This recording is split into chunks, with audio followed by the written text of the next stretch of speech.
Can you believe the top 10 videos on the channel have got almost 20 million views? That absolutely blows my mind.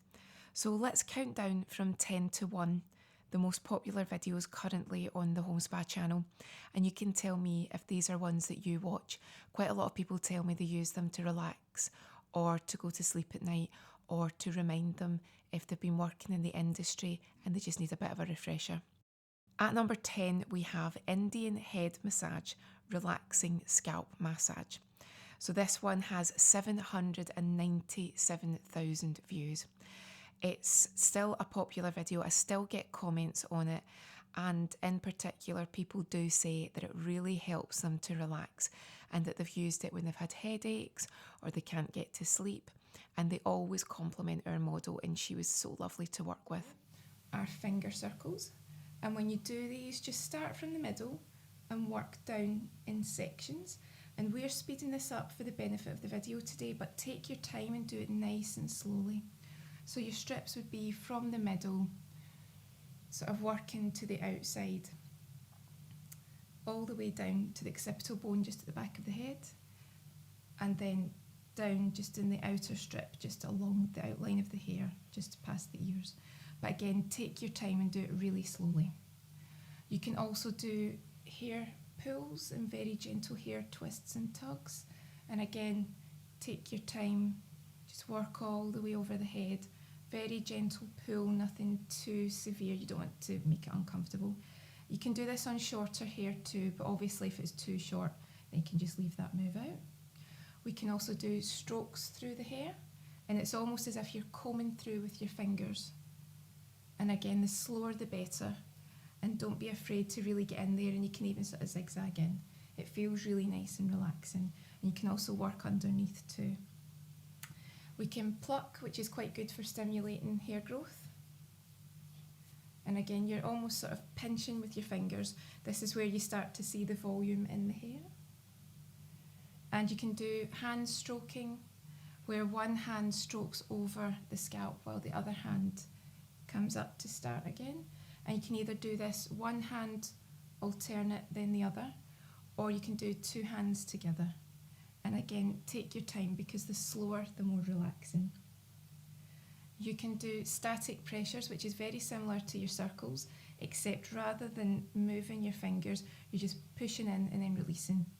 And again, these are all designed to relax or stimulate the nerve endings in the scalp, but it's also good for bringing circulation and blood to the scalp area, which is really good for boosting healthy hair growth.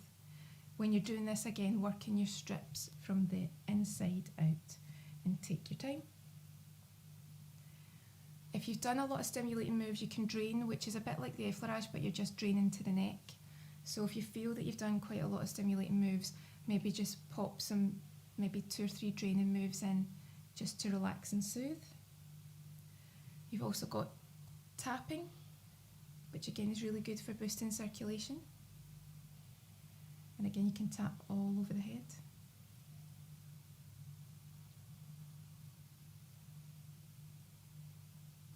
You can also squeeze and lift, so you get right under the hair,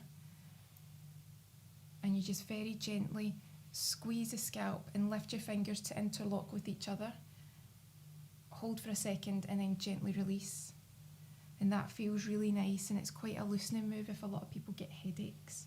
Just take your time, very gentle squeeze, and then release.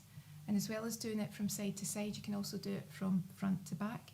So again, your hand goes underneath the hair, very gently, a little bit of tension on the scalp, and then release. You can maybe do that 2 or 3 times. That's ideal for people that suffer from headaches or migraines. And we also have some hacking. Only do hacking once you've fully warmed up the area, and keep it really gentle and keep your wrists loose. But this is another stimulating move. If anyone wants to try and encourage really healthy hair growth, then you can do this, and it will bring lots of circulation, lots of blood and nutrients to the scalp area. There's lots more moves that you can do, but that's just a good selection for the scalp. So when you're finished, just start with effleurage and finish with effleurage. So all the way down from the head, over the neck and shoulders, and down at the arms. So you'd expect to spend maybe about 15 to 20 minutes on the scalp when you're doing an Indian head massage.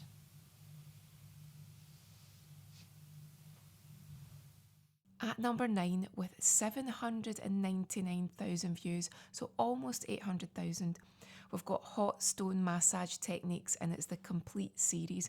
This video is always popular because I think people want to know more about hot stones. They want to see what it's all about.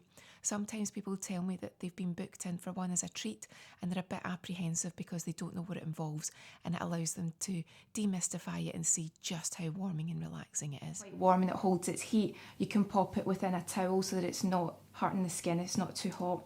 Different sizes of stones for different types of massage in different areas of the body. The bigger the stone, the longer it holds its heat. So the smaller stones obviously are going to cool down a bit quicker. You've got tiny stones here that can be excellent on the face or on small areas.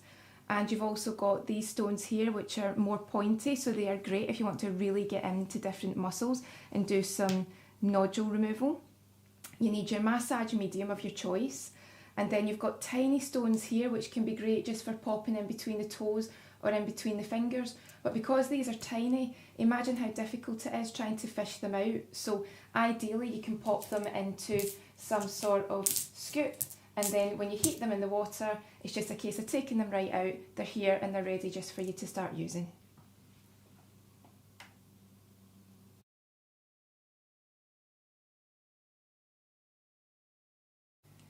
Okay, back of the leg for hot stones. There's lots of different ways that people like to do it, but the way we do it is cover the leg with enough of your massage medium and just do a few minutes of manual massage just to warm up the tissues and prepare your client. So it can be your effleurage, it can be some petrissage, and then after you're quite happy that you've introduced your touch and the tissues are nice and warm, take some of your stones. So we've taken them out of the water and we've dried them so they're not wet, because sometimes the oil and water mix can be quite irritating for the client. Make sure that the temperature is quite nice. If it's too warm, then just turn the stones in your hands for a few moments. You can even pop them down and use the heat on your hands just to introduce the heat. But once you're good to go, you can start at the top of the leg and just start effleuraging. And you can flip the stones as and when you need to. And what you're really doing is keeping them in the palms of your hands and using it as an extension of your own massage. Every move that you do is going to get deeper into the tissues, and the heat is going to have more of an effect than it would do with a manual massage. So you can do lots of effleurage. You can do different moves such as you're kneading, you can do stroking,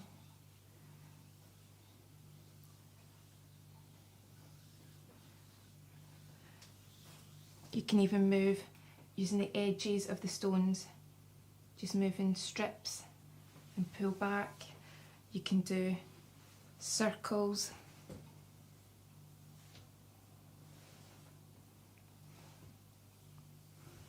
Just really use those stones as an extension of your hands. And when you feel that you've done enough and the heat is starting to move from the stones and they're starting to cool down, before they become really cool, on your final moves, you can just slide and allow one stone just to rest at the node behind the knee. And you can use the other stone just to warm up the foot. Again, flip it as you need to distribute the heat. Just a nice little massage over the foot. And then when you're finished, if it will, you can just sit it in the middle of the foot and then just cover up the leg and move on to the other foot. Then when you're finished the full back of the body, you would just gently remove those stones and clean them thoroughly before you place them in water.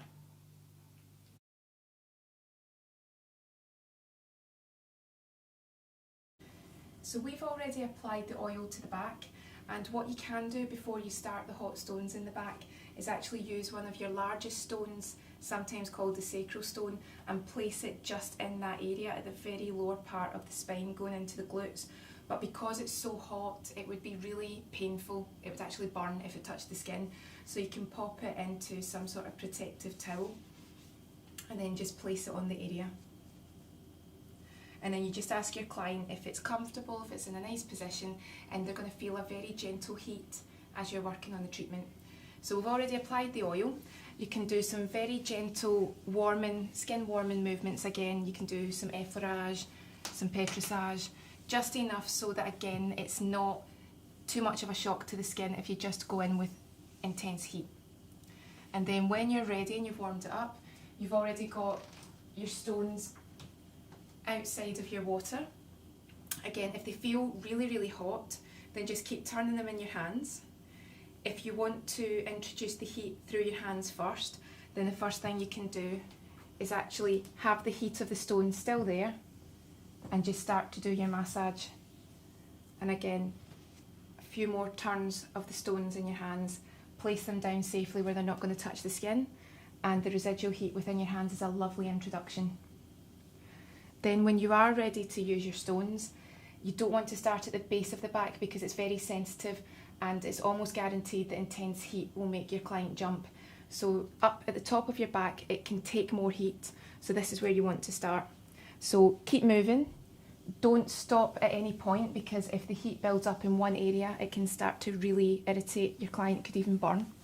So start at the top, keep moving. Flip the stones so that it's a nice, even, continuous heat.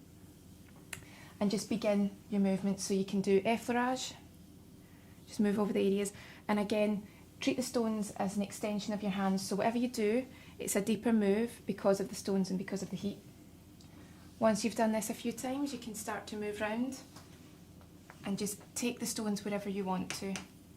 Again, you don't want to work directly over the spine, but everywhere else can just be an extension of what you would normally do in, say, a Swedish. So we can do effleurage, we can do palmar kneading.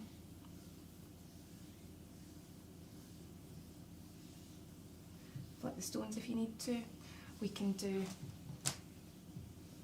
different kneading moves all over the areas. We can do stroking.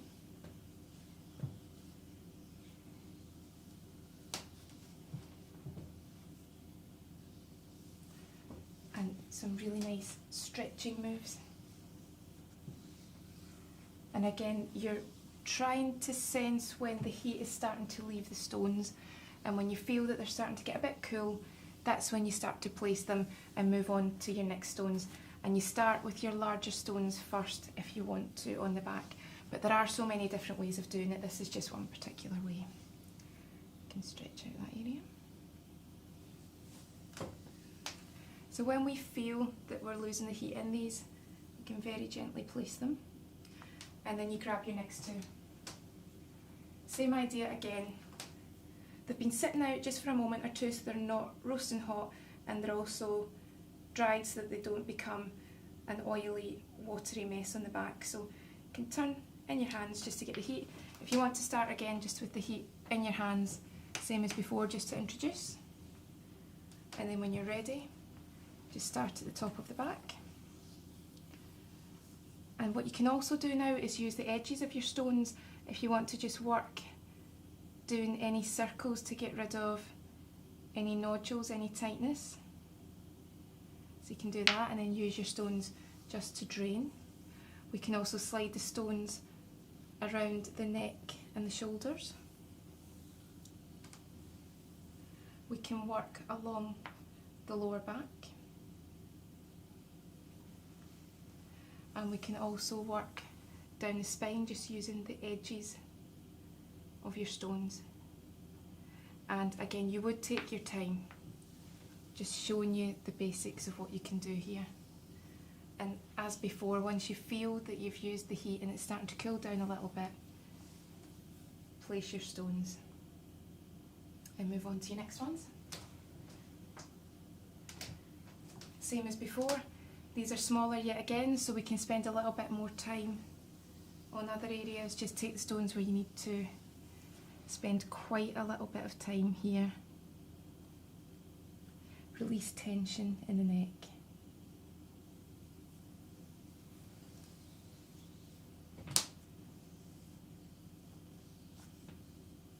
What you can also do is take the heat over the arms up to the elbows, and it's a lovely sensation for your client because that skin will be quite cool in comparison to the skin that's been warmed up by the stones. And again, once you're finished, pop your stones along the back. They start to lose their heat, but when you're working on the area, it's still a lovely sensation for your client. And then when you are finished, you can take away the sacral stone, you can pop the towel over, do everything that you need to do to prepare your stones for the next part, and then when it's time to move the client, that's when you can gently remove each stone. A little addition for the back that not everyone does is to use the longer stones, and these are great for really spending a lot of time working on specifics, especially around about the scapula, just in the shoulder blades, and you can really get in there and spend a lot of time trying to break down any knots and nodules. It's also really good for these ones to spend a bit of time working down the spine, so you might want to use these before you've placed your other stones. They're also ideal if someone really does suffer quite badly with tension at the base of the back. And the other thing that these are ideal for is you can really scoop in much easier than you can with the standard stones. You can scoop right in to the neck at the clavicle area. And then when you're finished with these stones, you can actually just pop them round about this area and just let the heat sink into what can be quite a tense area. If you really wanted to spend quite a lot of time on your client, you can ask them to move their hand behind their shoulder and it'll raise up the scapula, and you can really get into the gap that you can see when they move and spend a lot of time just easing up tension there.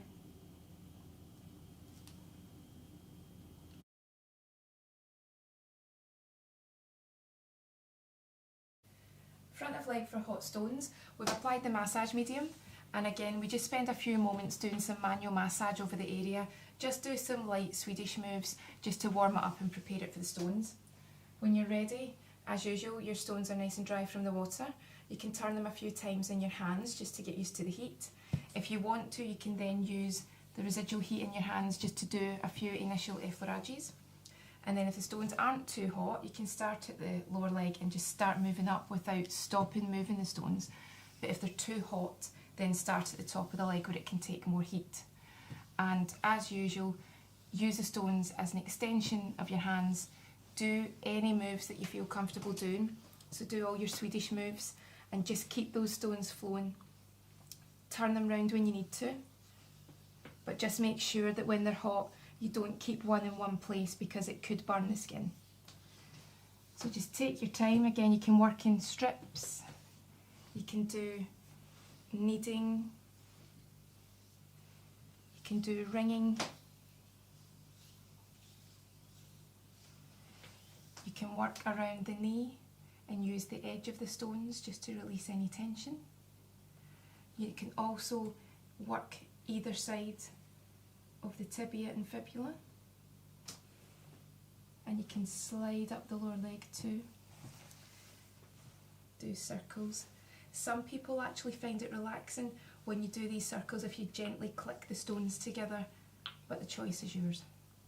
But ideally when you're working, you don't want to continuously clash the stones. When you're finished and the heat is starting to drain from the stones, you can slide one just under the knee and take your remaining stone and just use it just to warm up the foot and just do some gentle foot massage. And again, if you want to use the edge, you can work in between the bones of the foot, the metatarsals. And depending on how the foot's sitting, sometimes you can get the stone just to sit here, but if you're struggling and you find that difficult, then you can just remove the stone when you're done. A nice little addition when you've finished the leg massage for hot stones is to get the tiny stones and you heat them up in the water. They heat really quickly, but they do also lose their heat quickly, and you can just pop them in between the toes and they retain their heat for a few moments, maybe about 10 minutes. And some people actually like to pop a sock on afterwards, and you might even have a stone just underneath, and then it's just the residual heat as it's slowly cooling down. It feels really nice and relaxing on the toes, and they're so easy to take away once you're done.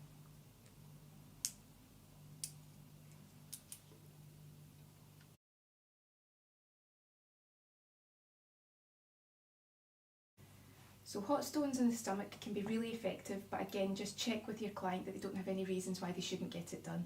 So if there's any sort of pregnancy, obviously that's a no-no because you don't want to introduce heat into the area. If they've had a recent operation, there's many more reasons. But likewise, if they've got IBS, if they've got an uncomfortable stomach, if they've got cramp, then introducing heat can be excellent. So you can use one stone and you can just alternate in between strokes and just using manual massage.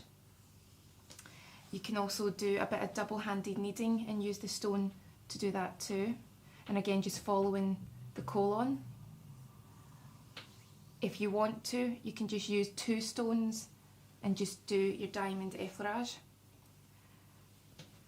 But probably the most effective thing would be to use your larger stone, your sacral stone, and just put it in a towel for safety because it's too hot just to place directly onto the skin, and just have that sitting on the stomach, and while you're doing your treatments it's just a lovely intense heat for your client and it's covered for safety.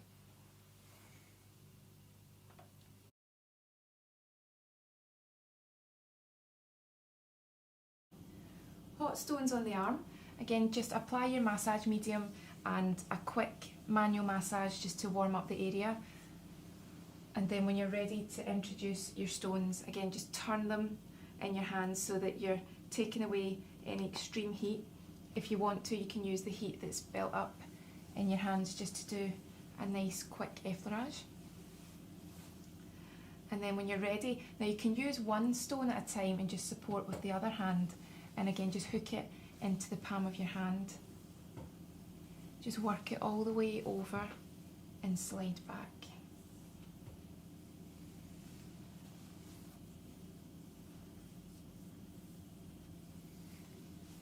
And then if you want to swap over your stones so that you keep getting a nice even heat, swap and take that stone and effleurage it just from the palm of the hand and slide up just to the auxiliary node. And then you can take both stones and just gently slide all the way up. You can do some nice gentle kneading.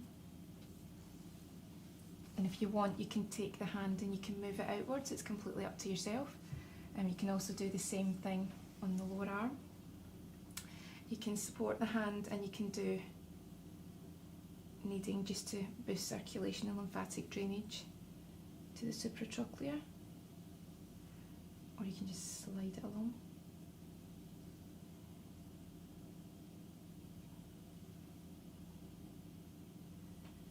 And then can do basically any moves that you feel are effective for your client and also comfortable to do.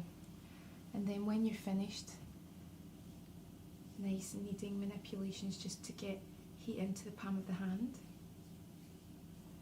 And then it's quite nice actually to keep the cooler stone in the hand, and then if you need to, just cover it with a towel and trap in the heat.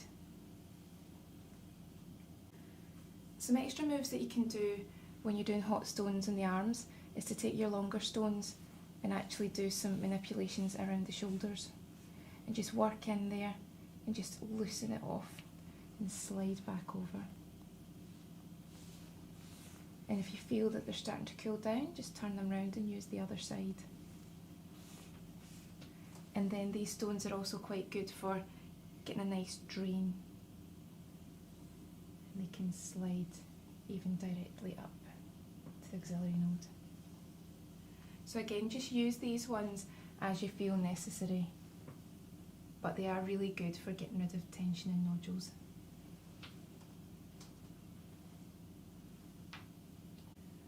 A little extra bonus, if you've got the little tiny stones, you can use them on the toes, but we can also use them in between the fingers as well.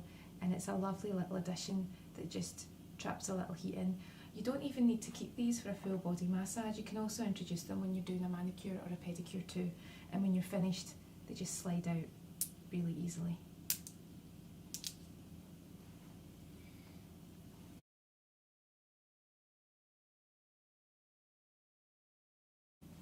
So for hot stones on the facial area, you can apply a tiny bit of oil, but you really don't need too much.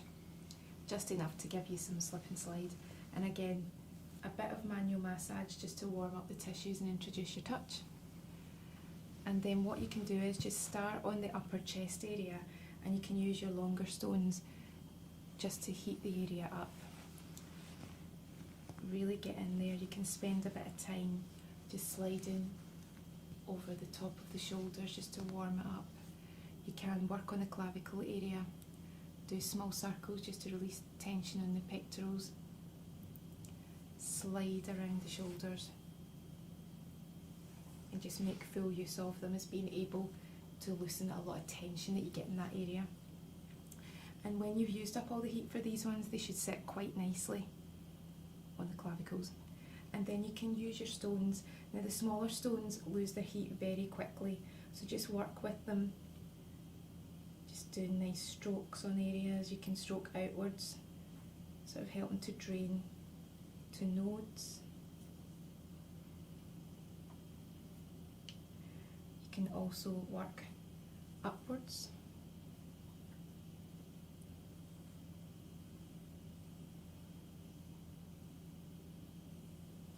You can work in circles over the eyes.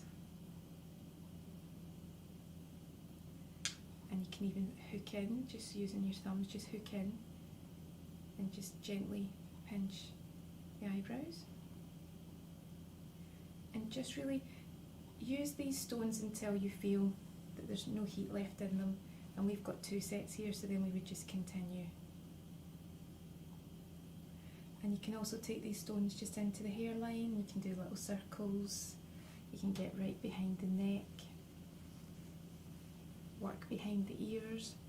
And again, just until you feel that there's no heat left in them. And when you're done, a little bit more manual massage, maybe some movements on the scalp. And then just when you're finished, you could do a few circles at the temples. And because you've got all this heat within your palms, just holding on to the ears just for a few seconds just traps in the heat and feels really nice and relaxing for your client. And again, a few circles at the temples, release. And then you can leave these stones on just while you do all your tidying up, and it could be the last thing that you take off just to get every last bit of heat from those stones.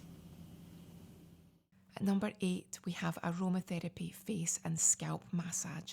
This one has 958,000 views. Always relaxing.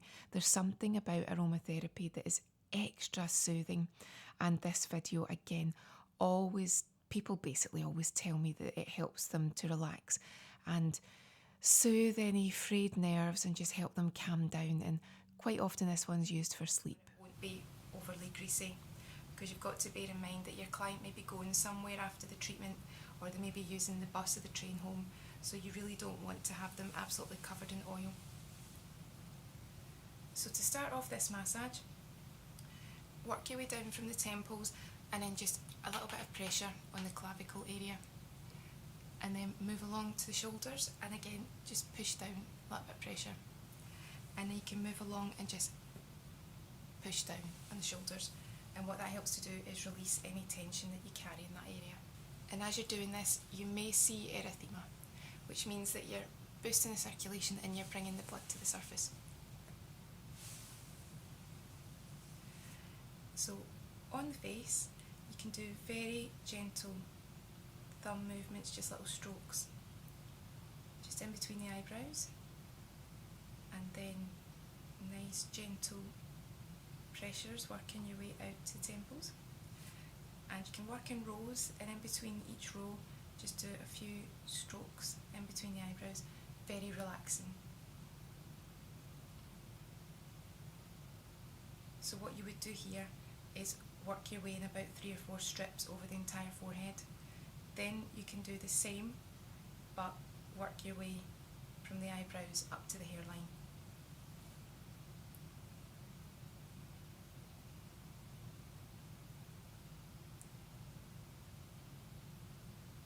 And again, you would cover the full area. You can also do pressures to help increase lymphatic drainage. If anyone gets any sinus congestion, the oils that you choose can benefit, but also some pressure point massage can help to reiterate that and really help to move things along. So work from the sides of the nose to the temples, gentle pressures, and then slide along, and that will help to release any congestion. You can also do the same just on the jawline, finger pressures working from the middle of the chin just to the edge of the jaw under the ears, and then slide. You can also do finger circles around the eyes. You can either do two at the same time, or you can support the face at one side while one hand works. You can do very gentle pinching of the eyebrows. And you can also do gentle stroking, where you take your time from the centre of the forehead and you just very gently work to one side. And then you would work all the way back to the other side. You can also stroke the entire face. And what you're helping to do is cover the area with your aromatherapy oils to get your effects, but it's also very relaxing and very toning for the muscles. When you're finished, you can do a prayer movement over the face.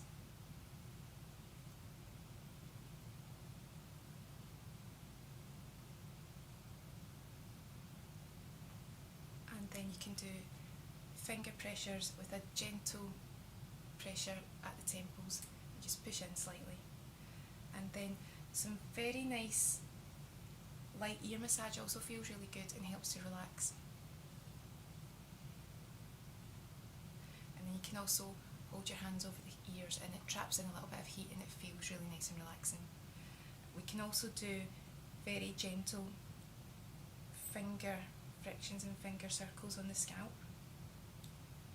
And what to do is just take your time, and remember it's only the tiny amount of residue on your fingers that's got the oil on. That's all you need. You don't have to soak the hair in oil.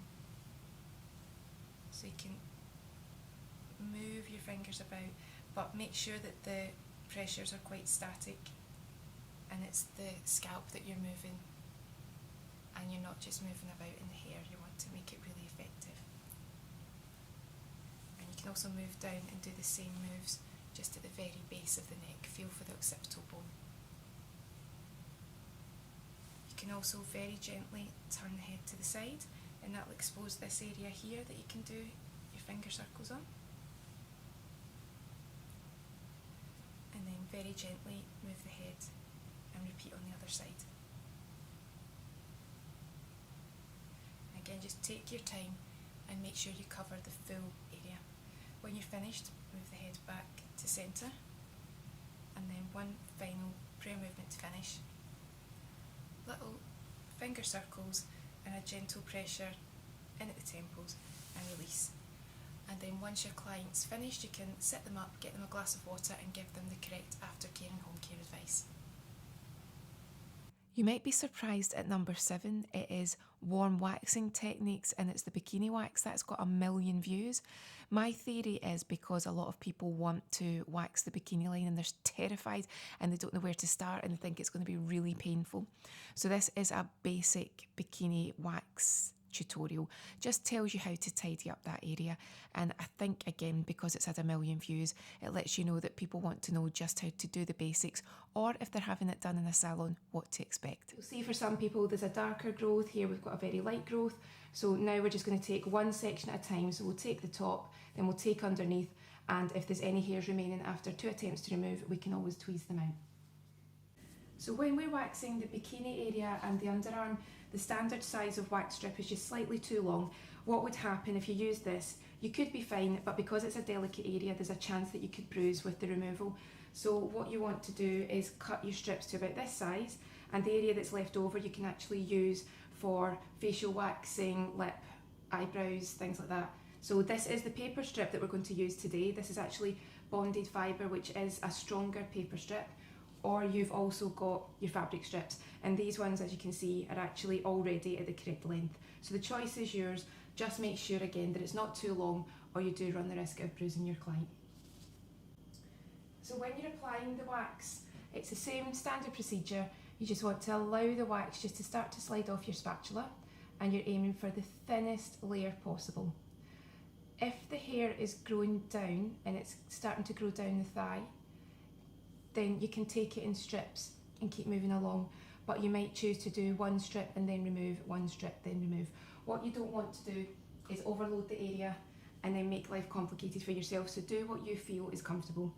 So then what you're going to do is apply your strip, again making sure that you give yourself the free edge, and then because this is quite a loose skinned area, again like the underarm, you want to ask your client to additionally support, so they'll hold just above the underwear and also just underneath. You can then additionally support and then very firmly remove. If there's any sticky areas, again support and remove, and then you'll know if there's any more hair that you have to remove here. Again, you've got your 2 attempts.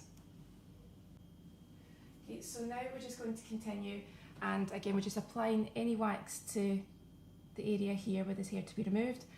Just take it over the areas that you need to. If there's no hair there, then obviously you don't have to bother. We're very aware not to double dip your spatula because there can be blood spotting in this area. So we're going to apply the wax strip, make sure it's firmly attached. Again, ask your client to support the area because it is quite a delicate area. We are going to ensure that we're also supporting and then remove. Again, if there's any wax residue, just remove it. No more than twice over the area. We're fortunate there's a very light growth here, so we don't have to tweeze, but if you do, just use either your slanted or your pointed to very carefully get rid of any ingrown hairs. Then what you want to do is give your client their home care and aftercare advice. So you've now finished your basic bikini wax, and we've got just a slight erythema here, so this is a normal reaction. Clients will vary, some people will get much more red than others, some won't get red at all. So now we're just using a very gentle after wax lotion, and we're just making sure that there's no wax residue on the area. It is normal though sometimes for your client just to have a little bit of stickiness, so you'll ask them for the remainder of the day just to wear loose clothing, nothing too tight, and when they do have a bath or a shower, not to use anything that's too perfumed on the area. That's for 12 to 24 hours if they've got a normal skin, but if they're very sensitive, 48 hours. What you also want to ask your client to do is avoid heat treatments on the area. Avoid things like swimming because it's now an empty follicle and they don't want to get any infection. Avoid fake tan in the area because what would happen is you would actually dye the areas where the follicles have been removed and you would cause yourself a bit of discoloration. And then just to take it nice and easy, just treat that area with care for your 12 to 48 hours depending on your skin sensitivity. Then after that, normally your client's good to come back every 4 to 6 weeks.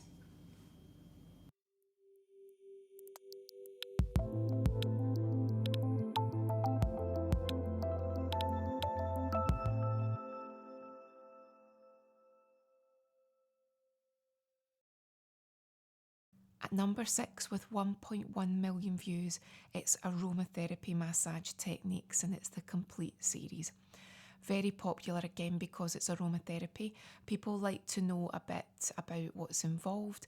They like to know a little bit about the blending, and also they're curious to know what's different about aromatherapy massage compared to other forms. So it always maintains its popularity as a relaxing video for people to watch. Make sure that you have them in a nice secure box that lets no sunlight in, and you also have to make sure that they're in the correct type of glass bottles. If they're in a clear glass bottle, then the oils will ruin, so normally it's green, brown or blue. What we also use is a little mixing cup, and if it's your pre-blended oils you can just pour them straight in, and if you're mixing up your own, then what you can do is pop enough drops in for the client and then mix them with your carrier oil, and today we're using grapeseed. So aromatherapy front of the leg massage, same as before, you're just taking your time and you're gently applying the aromatherapy oil. Like every other part, you don't want to saturate it with oil, but you need to have enough that you've got good slip and slide. So take your time. When you're quite happy that you've covered the area, just start to do some gentle effleurage just to make sure you get a nice even coverage. And then in a walk stance, you can start at the edge of the foot and just work up past the knee, cross your hands over and straight up to the top of the thigh. And again, about 3 to 6 times is enough just to warm up the area and prepare for other moves. can do some extra effleurage at the top of the thigh where you gently work over and you work underneath. And again, what you're doing here is stimulating circulation, but you're also encouraging that oil to move into as much of the skin as you can to get those full benefits. You can also do butterfly kneading here, which is quite nice, so it's a very gentle scoop. And if you are going to do this, then just work in strips. So start in the centre, work down to just above the knee, and then slide back up and just work slightly further out. And you normally do this in about 2 to 3 strips.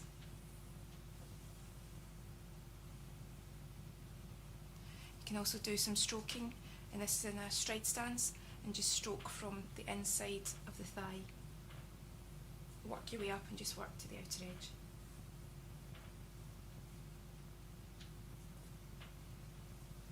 And if you want to, you can do just some very gentle palmar kneading and just take your time. And again, just work in the strips to make sure you've covered the area. Once you've done that, just some effleurage again.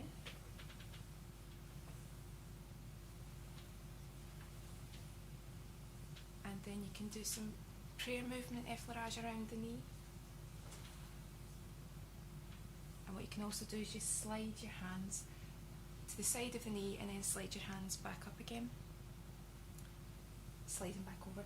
Just don't put any pressure directly on the popliteal, on the knee bone and on the patella, because it's not very comfortable if there's a lot of pressure on that, so keep it nice and light. But you can also do some thumb circles and thumb frictions just around the knee. And again, 2 or 3 times for that. And then once you've done that, you can actually just do some thumb pressures just down the 2 lower leg bones, the tibia and the fibula. And these pressures feel quite nice and they can release quite a lot of tension. You can then do some quite brisk moves just on the lower leg, just to warm up that area. And then when you're finished, back to your full leg effleurage.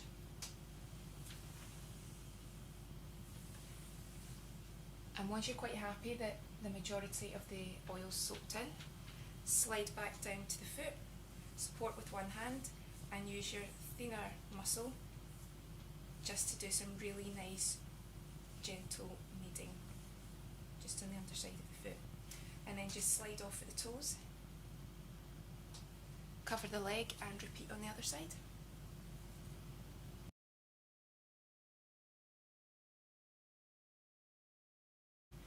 Right, so when we do our aromatherapy massage, we start with the back of the leg, and I've got my aromatherapy oil in my cup here, and what we do is we just very gently start to sort of sweep it onto the leg, nice gentle stroking movements.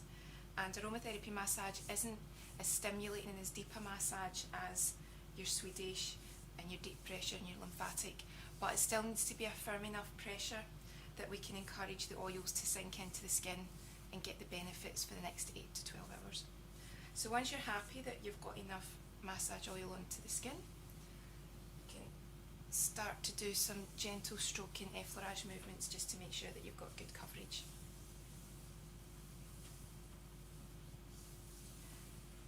You still want to be quite a firm, deep pressure, but there's going to be no hacking, no cupping, no things like that. It's going to be nice and light, and by the end of each massage section, you pretty much want to see that there's not any residue sitting on the skin. So some basic effleurage for the back of the leg is just moving your hands up to popliteal and then skimming over and moving right up to the top of the leg. Nice, slow, deep pressure. At this point, your client will still be awake because you're just starting the treatment, so you can ask them if the pressure's okay for them and either go a little bit deeper or ease off.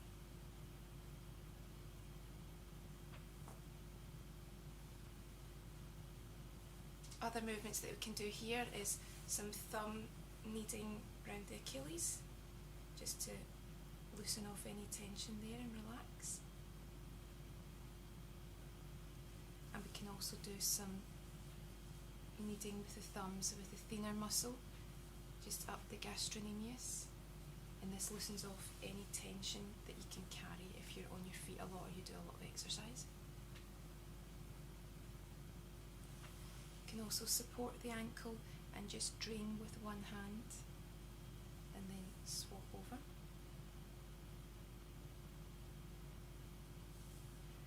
And you can also just do a draining move with your thumbs directly over the gastrocnemius muscle, and then just slide back and relax. And you can do all these moves about 3 to 6 times. Also, a really nice way to encourage the oils to sink into the skin is just to use 3 fingers and just very gently stroke all the way up the leg. And again, just skim over the node at the back of the knee.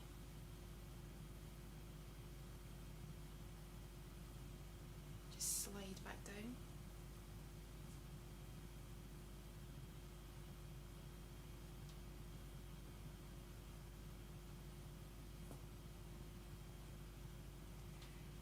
As with all your moves, the slower the better, because it encourages the relaxation, helps your client to relax, and it is helping that oil to sink in.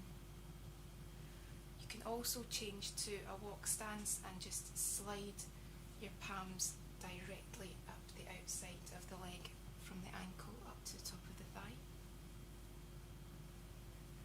And this is really nice and warm in this move too.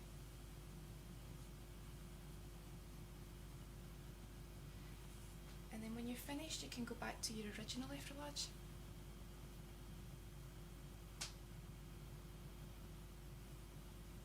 And then just slide down, use both hands, down to the foot, and then just some kneading with your thenar muscle just over the base of the foot, and it can warm it up and relax it.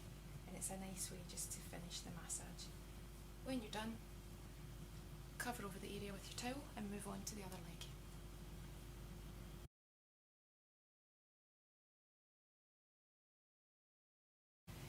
So to do some aromatherapy massage on the back, we do the same as we did for the leg, and just very gently apply the massage medium. Just take your time. What you don't want to do is saturate the skin, but obviously you want to have enough on that you're getting the benefits of the oils that you're treating the skin with. So once we're quite happy that we've got enough massage medium on, we can place our cup down. Very gentle strokes just to cover the area. And remember to expose right down to the base of the back too. And one of the first moves that we can do is actually a spinal stretch, very gently, just using your forearms just to stretch out the area. And this just helps you to assess if there's any tightness. Sometimes you can even feel the muscle knots as you're doing this. And it's also quite a nice feeling for the client. It really does stretch everything out and start the relaxation process.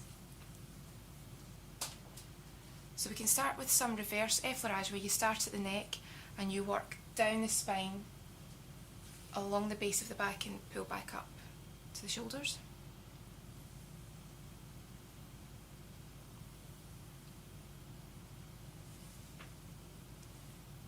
When you're quite happy that you've warmed up the skin that way, keep contact and move back round. You can also do effleurage where you start at the base of the back and you can cross over your hands and cross back, and it's just quite a nice variation on the different types of effleurage moves that you can do. Other movements are double-handed figure of 8, where you're very gently working over the upper back, the scapula. You're changing your stance and working over the base of the back.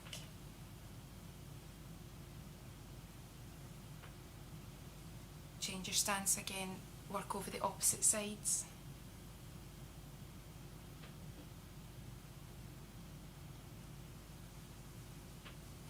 And then do your figure of 8 in your back where you started.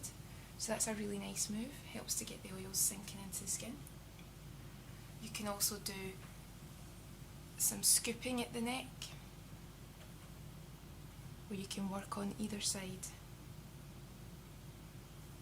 And if you see your erythema and you see the redness coming into the surface of the skin, you know that you're doing some good work here and you're bringing the nutrients to the surface. You can also scoop the neck itself. You can do some kneading, especially on the scapula area where you get a lot of muscle knots and nodules. And you can also do thumb frictions and thumb kneading just to see if you can find any knots that you can work out yourself. And we can see some erythema here, so we know that we're stimulating the circulation, so that's good.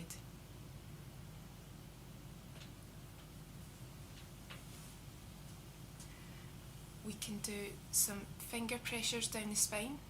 These are sometimes called piggybacks, and you're just working down either side of the spine and you're just pushing in and releasing, and that's helping to loosen any tension. And what you would do is work your way all the way down to the bottom of the spine. When you've done moves like that, you can then use your thumbs to very gently release any lymphatic waste and encourage it to the nearest node. And you do that to either side. But remember, it's either side of the spine and it's not on the spine.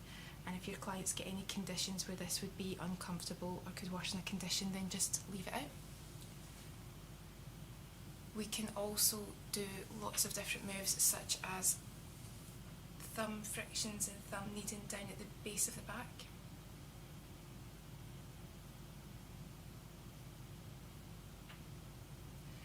And this is really good for loosening off any tension if anyone gets a sore lower back. And again, the slower the better. And you would normally do this in 3 strips. And each time you just slide the thumbs back. And then when you've done this kneading your 3 times and you've worked all the way out, you can then repeat the move but actually slide out, so you're encouraging the removing of toxins again.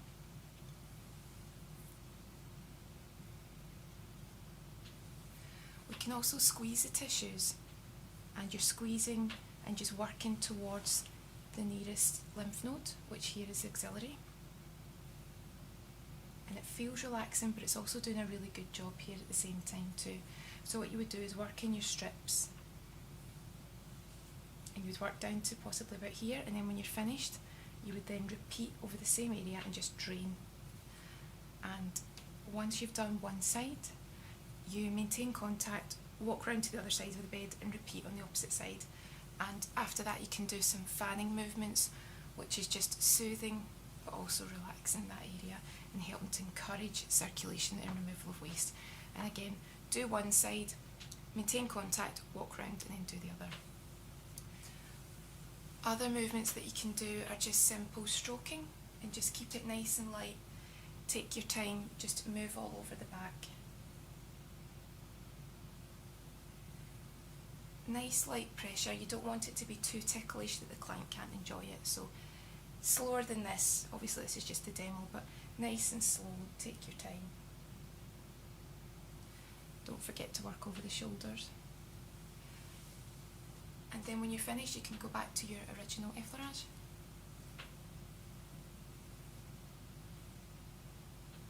And again, about 3 to 6 times on that. And then you pull off at the base of the back. Bring your towel back up, keep the client nice and warm, and if there's any excess oil that you think maybe a little bit more than you were hoping for, then just a very gentle rub here and that'll just absorb the excess. And then you can hold on to towels, turn your client round and do the front of the body.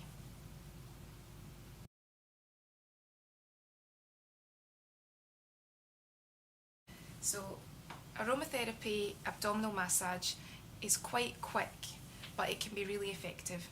So again, check with your client, do your full consultation first and make sure they don't have any ailments that would prevent you working on the abdomen. But for a lot of people, if they've got IBS, if they've got various conditions that affect the stomach, it can actually be really beneficial. So tiny bit of massage medium on and just some diamond effleurage just to warm up the area and relax. And again, you're just hooking in under the ribs and pulling back over the hip bones. You would do that about 3 to 6 times. You can also do gentle stroking, just working from the outside in, just into the central area. And just repeat on both sides. You can also do little palpations where you're working just over the colon, you're just working in the correct direction, which is ascending, transverse and descending, and it helps just to get peristalsis, to get everything moving along. And you can also do the same sort of style but kneading, and just gentle circles, and just gently work your way along there. Just take your time. And a really nice move here is just actually some gentle thumb stroking at the solar plexus. If someone's quite stressed or they really need relaxed, just about 8 to 12 strokes of the solar plexus can actually help to release tension and just really relax the client. Sometimes you can even just see them instantly relax and take a deep breath. And then once you're finished and you're quite happy that the oil's sunk in, you can either stroke to finish or do a final diamond effleurage to finish, and then just cover the stomach and you can move on to your next area.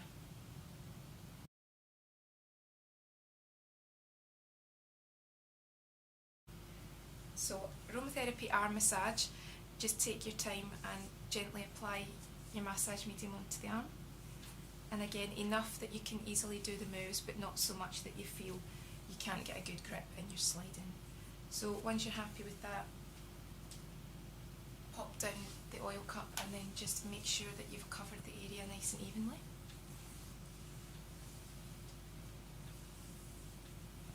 And then what you can do is just place the client's hand in yours and very gently effleurage on the outer side of the arm and just take it up to the shoulder. And you can be quite firm with your pressure here.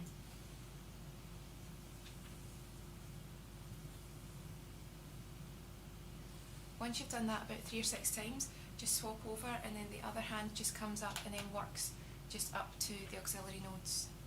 So what you do is you start from the base of the hand and then just turn your hand slightly once you get to the supratrochlear node, which is just at the elbow bend. And then once you've done that, you can just use both hands and they both work in the direction that they were working to. And then you slide back down. And then you can hold the hand in yours and gently repeat that move.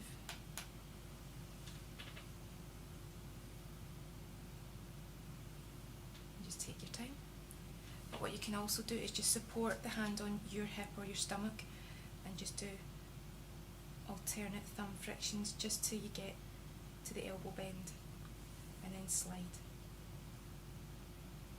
And again 3 or 6 times for that. And then rest the hand on the bed and just do very gentle thumb circles on the palm area. And you can even work it up just to the fingers. Nice and relaxing for anyone that does a lot of manual work or they type a lot.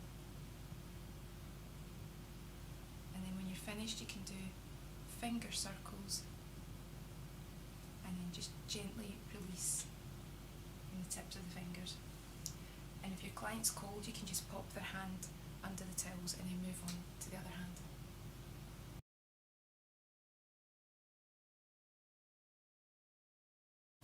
So aromatherapy massage for the face and scalp, I prefer to actually put the oil on my hands first because it's quite off-putting if someone saturates your face and your scalp with too much oil.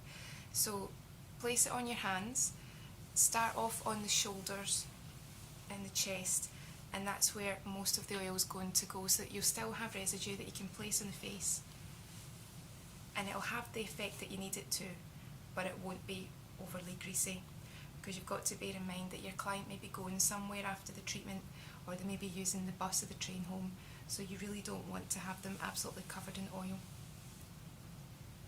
So to start off this massage, work your way down from the temples and then just a little bit of pressure on the clavicle area, and then move along to the shoulders, and again just push down, a little bit of pressure, and then you can move along and just push down on the shoulders, and what that helps to do is release any tension that you carry in that area. And as you're doing this, you may see erythema, which means that you're boosting the circulation and you're bringing the blood to the surface. So on the face, you can do very gentle thumb movements, just little strokes, just in between the eyebrows, and then Nice gentle pressures, working your way out to the temples. And you can work in rows, and in between each row just do a few strokes in between the eyebrows. Very relaxing. So what you would do here is work your way in about 3 or 4 strips over the entire forehead. Then you can do the same, but work your way from the eyebrows up to the hairline.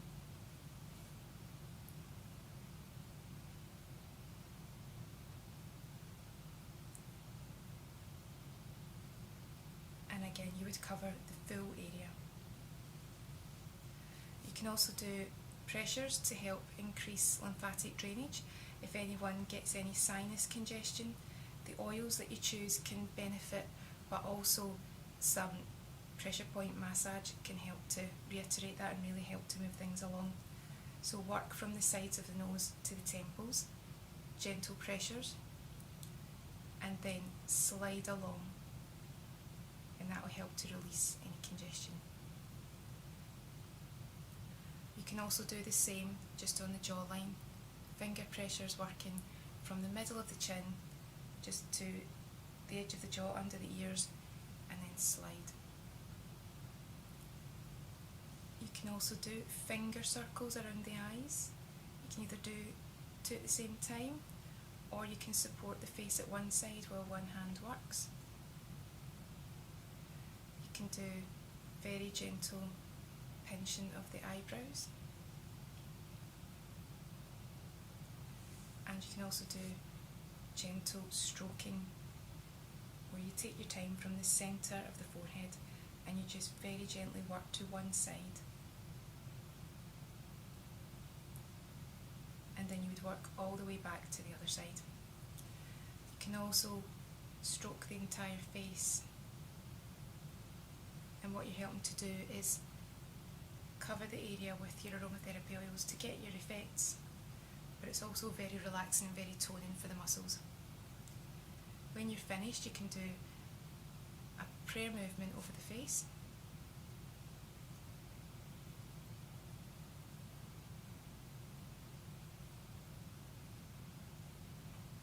And then you can do finger pressures with a gentle pressure at the temples. You just push in slightly. And then some very nice light ear massage also feels really good and helps to relax. And then you can also hold your hands over the ears, and it traps in a little bit of heat and it feels really nice and relaxing. We can also do very gentle finger frictions and finger circles on the scalp. And what to do is just take your time, and remember it's only the tiny amount of residue on your fingers that's got the oil on. That's all you need. You don't have to soak the hair in oil. So you can move your fingers about, but make sure that the pressures are quite static and it's the scalp that you're moving, and you're not just moving about in the hair. You want to make it really effective. And you can also move down and do the same moves just at the very base of the neck. Feel for the occipital bone. You can also very gently turn the head to the side, and that will expose this area here that you can do your finger circles on. And then very gently move the head and repeat on the other side. Again, just take your time and make sure you cover the full area. When you're finished, move the head back to centre, and then one final prayer movement to finish. Little finger circles and a gentle pressure in at the temples and release. And then once your client's finished, you can sit them up, get them a glass of water, and give them the correct aftercare and home care advice. At number 5, we have Indian Head Massage Techniques, the complete series. It's got 1.3 million views. I think people like Indian Head because you don't need to use oil if you don't want to. You can do it over clothing. You can sit in a chair. You can modify the body. It's something that's open to everyone. It can be very effective for helping to boost the circulation in the upper body, in the arms, in the back, in the scalp, in the face. So it continues to be a very popular video. What we do is we just effleurage, and it gets the client used to our touch, warms up the tissues for future moves, and just helps to prepare the client and yourself for the full treatment that's involved. So your effleurage just starts at the middle of the head, works down the neck, the outline of the arms, and just off at the elbows. Other movements that you can do are finger circles, and when you do these, just start from the middle and work down in sections. And we're speeding this up for the benefit of the video today, but take your time and do it nice and slowly. So your strips would be from the middle, sort of working to the outside, all the way down to the occipital bone just at the back of the head, and then down just in the outer strip, just along the outline of the hair, just past the ears. But again, take your time and do it really slowly. You can also do hair pulls and very gentle hair twists and tugs. And again, take your time, just work all the way over the head. Very gentle pull, nothing too severe. You don't want to make it uncomfortable. You can do this on shorter hair too, but obviously if it's too short, then you can just leave that move out. We can also do strokes through the hair, and it's almost as if you're combing through with your fingers. And again, the slower the better, and don't be afraid to really get in there, and you can even sort of zigzag in. It feels really nice and relaxing, and you can also work underneath too. We can pluck, which is quite good for stimulating hair growth. And again, you're almost sort of pinching with your fingers. This is where you start to see the volume in the hair. And you can do hand stroking, where one hand strokes over the scalp while the other hand comes up to start again.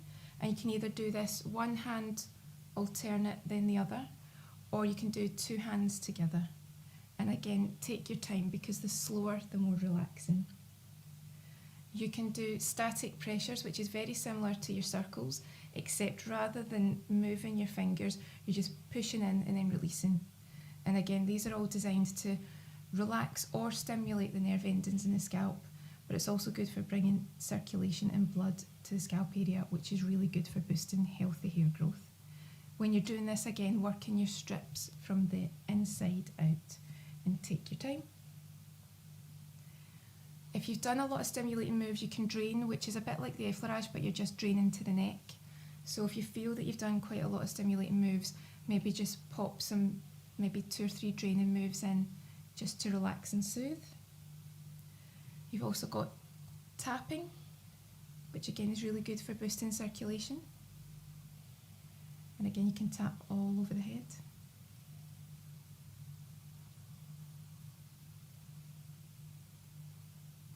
You can also squeeze and lift, so you get right under the hair, and you just very gently squeeze the scalp and lift your fingers to interlock with each other. Hold for a second and then gently release. And that feels really nice, and it's quite a loosening move if a lot of people get headaches. Just take your time, very gentle squeeze, and then release. And as well as doing it from side to side, you can also do it from front to back. So again, your hand goes underneath the hair, very gently, a little bit of tension on the scalp, and then release. You can maybe do that 2 or 3 times. That's ideal for people that suffer from headaches or migraines. And we also have some hacking. Only do hacking once you've fully warmed up the area, and keep it really gentle and keep your wrists loose. But this is another stimulating move. If anyone wants to try and encourage really healthy hair growth, then you can do this, and it will bring lots of circulation, lots of blood and nutrients to the scalp area. There's lots more moves that you can do, but that's just a good selection for the scalp. So when you're finished, just start with effleurage and finish with effleurage. So all the way down from the head, over the neck and shoulders, and down at the arms. So you'd expect to spend maybe about 15 to 20 minutes on the scalp when you're doing an Indian head massage.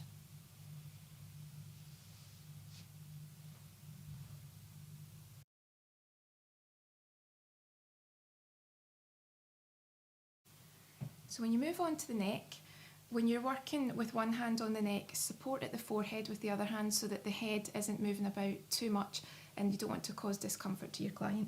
So what you can do with the neck is sort of scoop in sort of scooping action at the base of the neck, working up to the occipital bone, and make sure that you really connect this full area of your hand with the neck area so that you get the full benefit.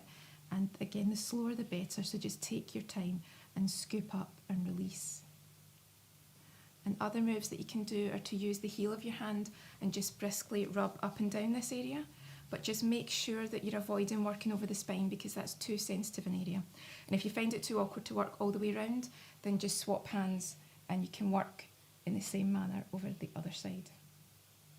You can also do finger circles. Again, start just either side of the spine, support the forehead, and just do tiny little circles, and very slowly your hand just widens until eventually your hand is fully stretched and your thumb is almost at one ear and your index finger is almost at the other. And again, you're just taking your time, very slow circles. If someone's quite tense, you might actually feel the sort of grit in the tense muscles. You might even feel some knots and nodules. And then finally, once you've done that in the neck, you can do a few more grasps and then you can actually drain down to finish. And again, just support and just very gently use the heel of your hand to drain down. And if there's any toxins, any waste in that area, you're draining them to the nearest nodes.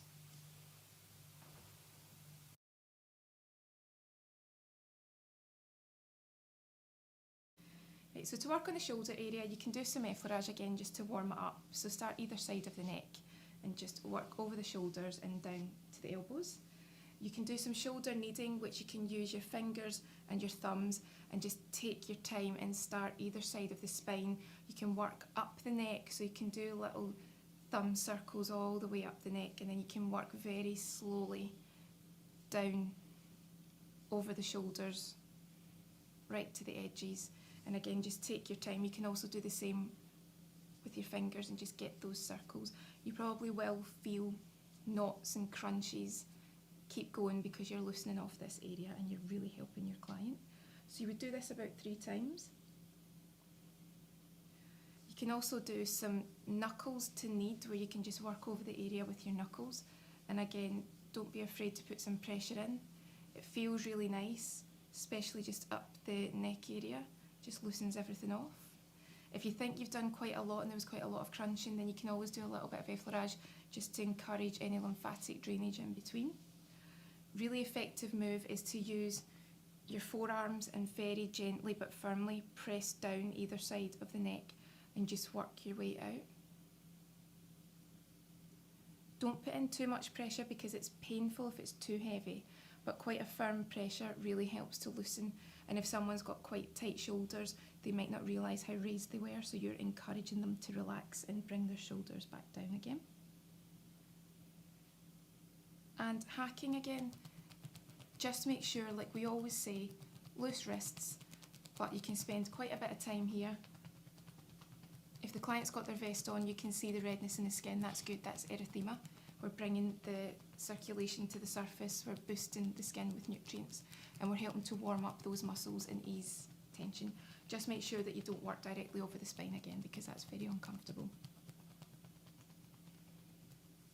And then to finish, again, just your effleurage.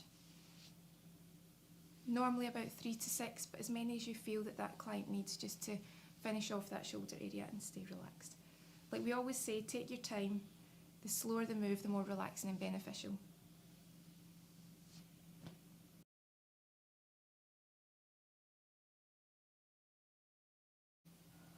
So for arm massage, again, if you need to, you can do some effleurage, so just some light stroking from the shoulders down to the elbows. Quite a nice move for the arms is actually to take your forearms and very gently squeeze and release. And if you're quite tall, just bend down but keep your back straight so that you don't end up hurting yourself. So just do very gentle squeezes, maybe about 2 or 3 times over the area. It helps to warm up the muscles, relax the client, and it actually feels quite nice. It's quite an unusual move to do. We can also do some skin rolling, where you just very gently move the skin. You're making sure that you don't pinch it though, but you're just moving your hand so that the base of your hand comes to meet your fingers. But if you do pinch, then it's obviously not going to feel very nice for the client, so make sure it's a very gentle roll and you're just skimming over the skin. So again, take your time with that. This might be the one move where you do feel that you need oil, just in case you feel that you're pulling the skin. But again, it's quite a nice move, it's quite relaxing.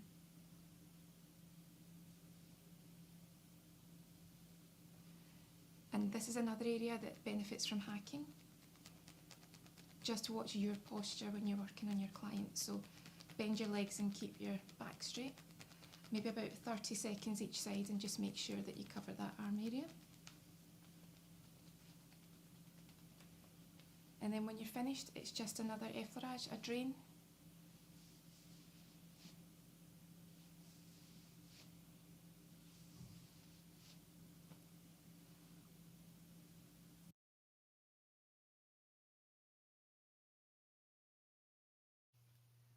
So when we move to the back massage part of Indian head massage, you ask your client to place their head either on a pillow or a rolled up towel on your table, and you make sure that the back is nice and aligned. When you're ready to work on the spine, you ask your client to actually put their forehead on the pillow so that you've got absolute precision when you're working either side, because you don't want to have any twists in the spine. To warm up the back, just do some brisk heel rubs just all over the area. And as usual, do this about 3 or 6 times all over, just to make it nice and warm. And then you can do heel massage with a figure of 8 movement over the shoulders and over the scapula area. And it's double-handed kneading using the heel of your hand. And you're just taking your time and working over this top area. You can do that double-handed, or you can actually do single-handed and just work over the same area, either using 2 hands or supporting and using 1 hand. And again, it's in the same way. You can also do thumb frictions, and you're just feeling for any knots and nodules. And if you do feel some, just manipulate them and then push to the nearest node so you can release all the toxins. We can also do some thumb pressures up the spine, and this is where you would ask your client just to pop their forehead completely flat on the towel. So what you do is you feel down the spine, you start at the base, and either side you press in and release with your thumbs. And you very gently would work up the entire spine area, each vertebrae at a time, and then when you're finished, you can push and release and push and release. You can also do some knuckling either side of the spine, just to release any tension.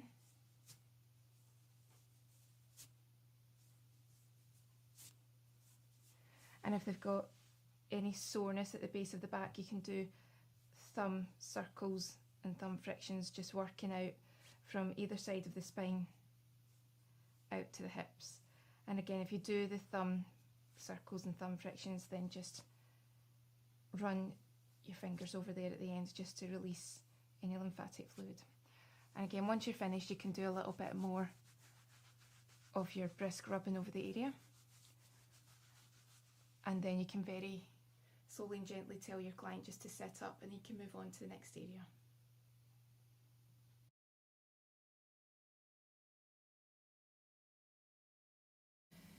So when you're coming to the end of your Indian head massage, it's really nice to do some face massage.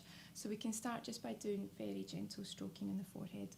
So you can do alternate hand stroking, or you can do 2 hands at the same time. You can do alternate cheek stroking, or again you can do both at the same time. And it's also nice to do little circles on the jaw. Just start from the middle of the chin and just do very gentle circles and work your way out. And again, you can do them alternate, or you can do them both at the same time. And then when you've done that, you can also just drain the area. It's also quite nice just to press in and do some gentle finger pressures there too. And whatever you do, just drain afterwards. It's also quite nice to do little circles around the eyes, and then some very gentle eyebrow pinching.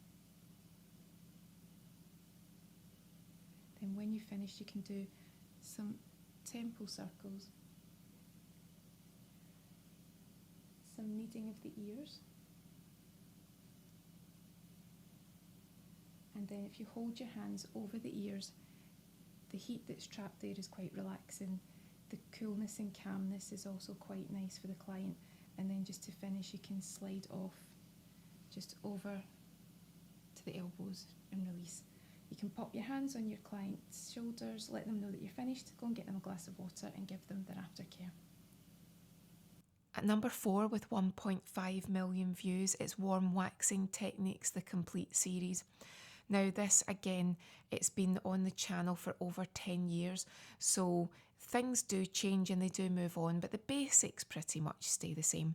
So I think that's popular because people want to know how to do basic warm waxing. Maybe they're training and they just want to know the little tips, the little tricks, and if you're doing some warm waxing in the house, it can be quite handy to see that.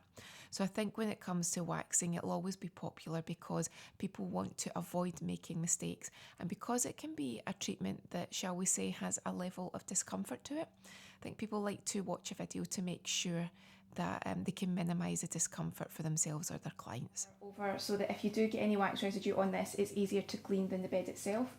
Then cover this with bedroll, so again you've got added protection from any wax spillages. You've got a pillow for comfort with a towel covering it for hygiene, and then depending on the areas to be waxed, you'll have a cover to cover your client in case they're just in their underwear and they can get a bit cool while you're working. This is a quick tutorial about different styles of tweezers. If you're a professional or even if you're just using them at home, it's good to know the difference between them. So we're going to chat very quickly about flat tweezers, angled, pointed, automatic, and these excellent ones that are great for doing individual eyelashes. So first of all, these are your standard flat tweezers. Everyone probably starts off using these ones, and once you really get into your different tweezers and you realise all the benefits of the different styles, you soon move on from these. There's really not that many professionals that like to use these as often as they like to use their angled and their pointed. But they are really simple to use, and they're great when you're just getting used to starting off, just keeping your eyebrows nice and neat. And all you need to do is you're just working flat against the skin, and you're just making sure that you don't pinch, but you're grabbing the individual hairs and removing them in the direction of hair growth. And then when it's time to clean them, if you've been doing your eyebrows and there's maybe 4 or 5 hairs in the tweezers, you just grab some cotton wool and give them a good wipe, just to make sure that any residue, any hair is going onto the tissue and not just staying within your tweezers. Remember, whether it's in the house or whether you're working as a professional, you want to make sure that you keep your tweezers clean before and after every use. Next tweezers are angled tweezers, probably the most popular for everyone, whether you're working in a salon or doing your own eyebrows or you're tweezing at home. The angle means that you can get onto the skin really nicely without pinching. It also means that you've got the point if you need it, so you can turn the tweezers round and they do become a nice pointed tweezer. Again, just remember that you're working with the direction of hair growth and not against. So same as before, when you're working on your eyebrows or any other areas, after every 4 or 5 removals of hair, give your tweezers a good wipe with your cotton wool to continue going, and then just make sure that you sanitise before and after use. But I must admit, these are my particular favourites, and you normally with most brands get your protective cover for them so that they don't go blunt or become dirty when they're in your makeup bags. So make sure if you've got the cover for them, you keep it on them all the time. These are pointed tweezers. Sometimes you will get pointed tweezers that actually aren't very pointed and they're pretty round at the edge. To be honest, they're useless. You need the ones that are very, very sharp at the top, but that also means that you have to be incredibly careful with them. So these are great if there's a tiny hair that's barely breaking the surface, or there's a hair that you might have accidentally snapped and you didn't get it out at the root when you were tweezing.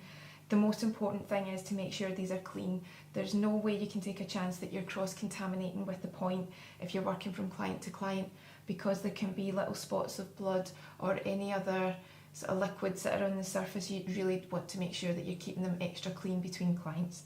The other really important thing with these is don't go in and dig. So if there's an ingrown hair, you might want to go in with your tweezers and just absolutely dig in at the skin. You could end up causing scarring, you could make it bleed, not very nice. So always go in flat and just have the tweezers angled on the skin, and then you can remove the hair if you can. If it's just that little bit too short, you can pop some tea tree on, give it a couple of days, and that should prevent it going red and infected, but it means that you can grab that hair and get it out hopefully in a day or two. And again, make sure that you keep these tweezers very clean in between treatments. These are automatic tweezers and most therapists will be used to using these. Normally, if you're just doing your eyebrows or any tweezing at home, they're not something that you would come across.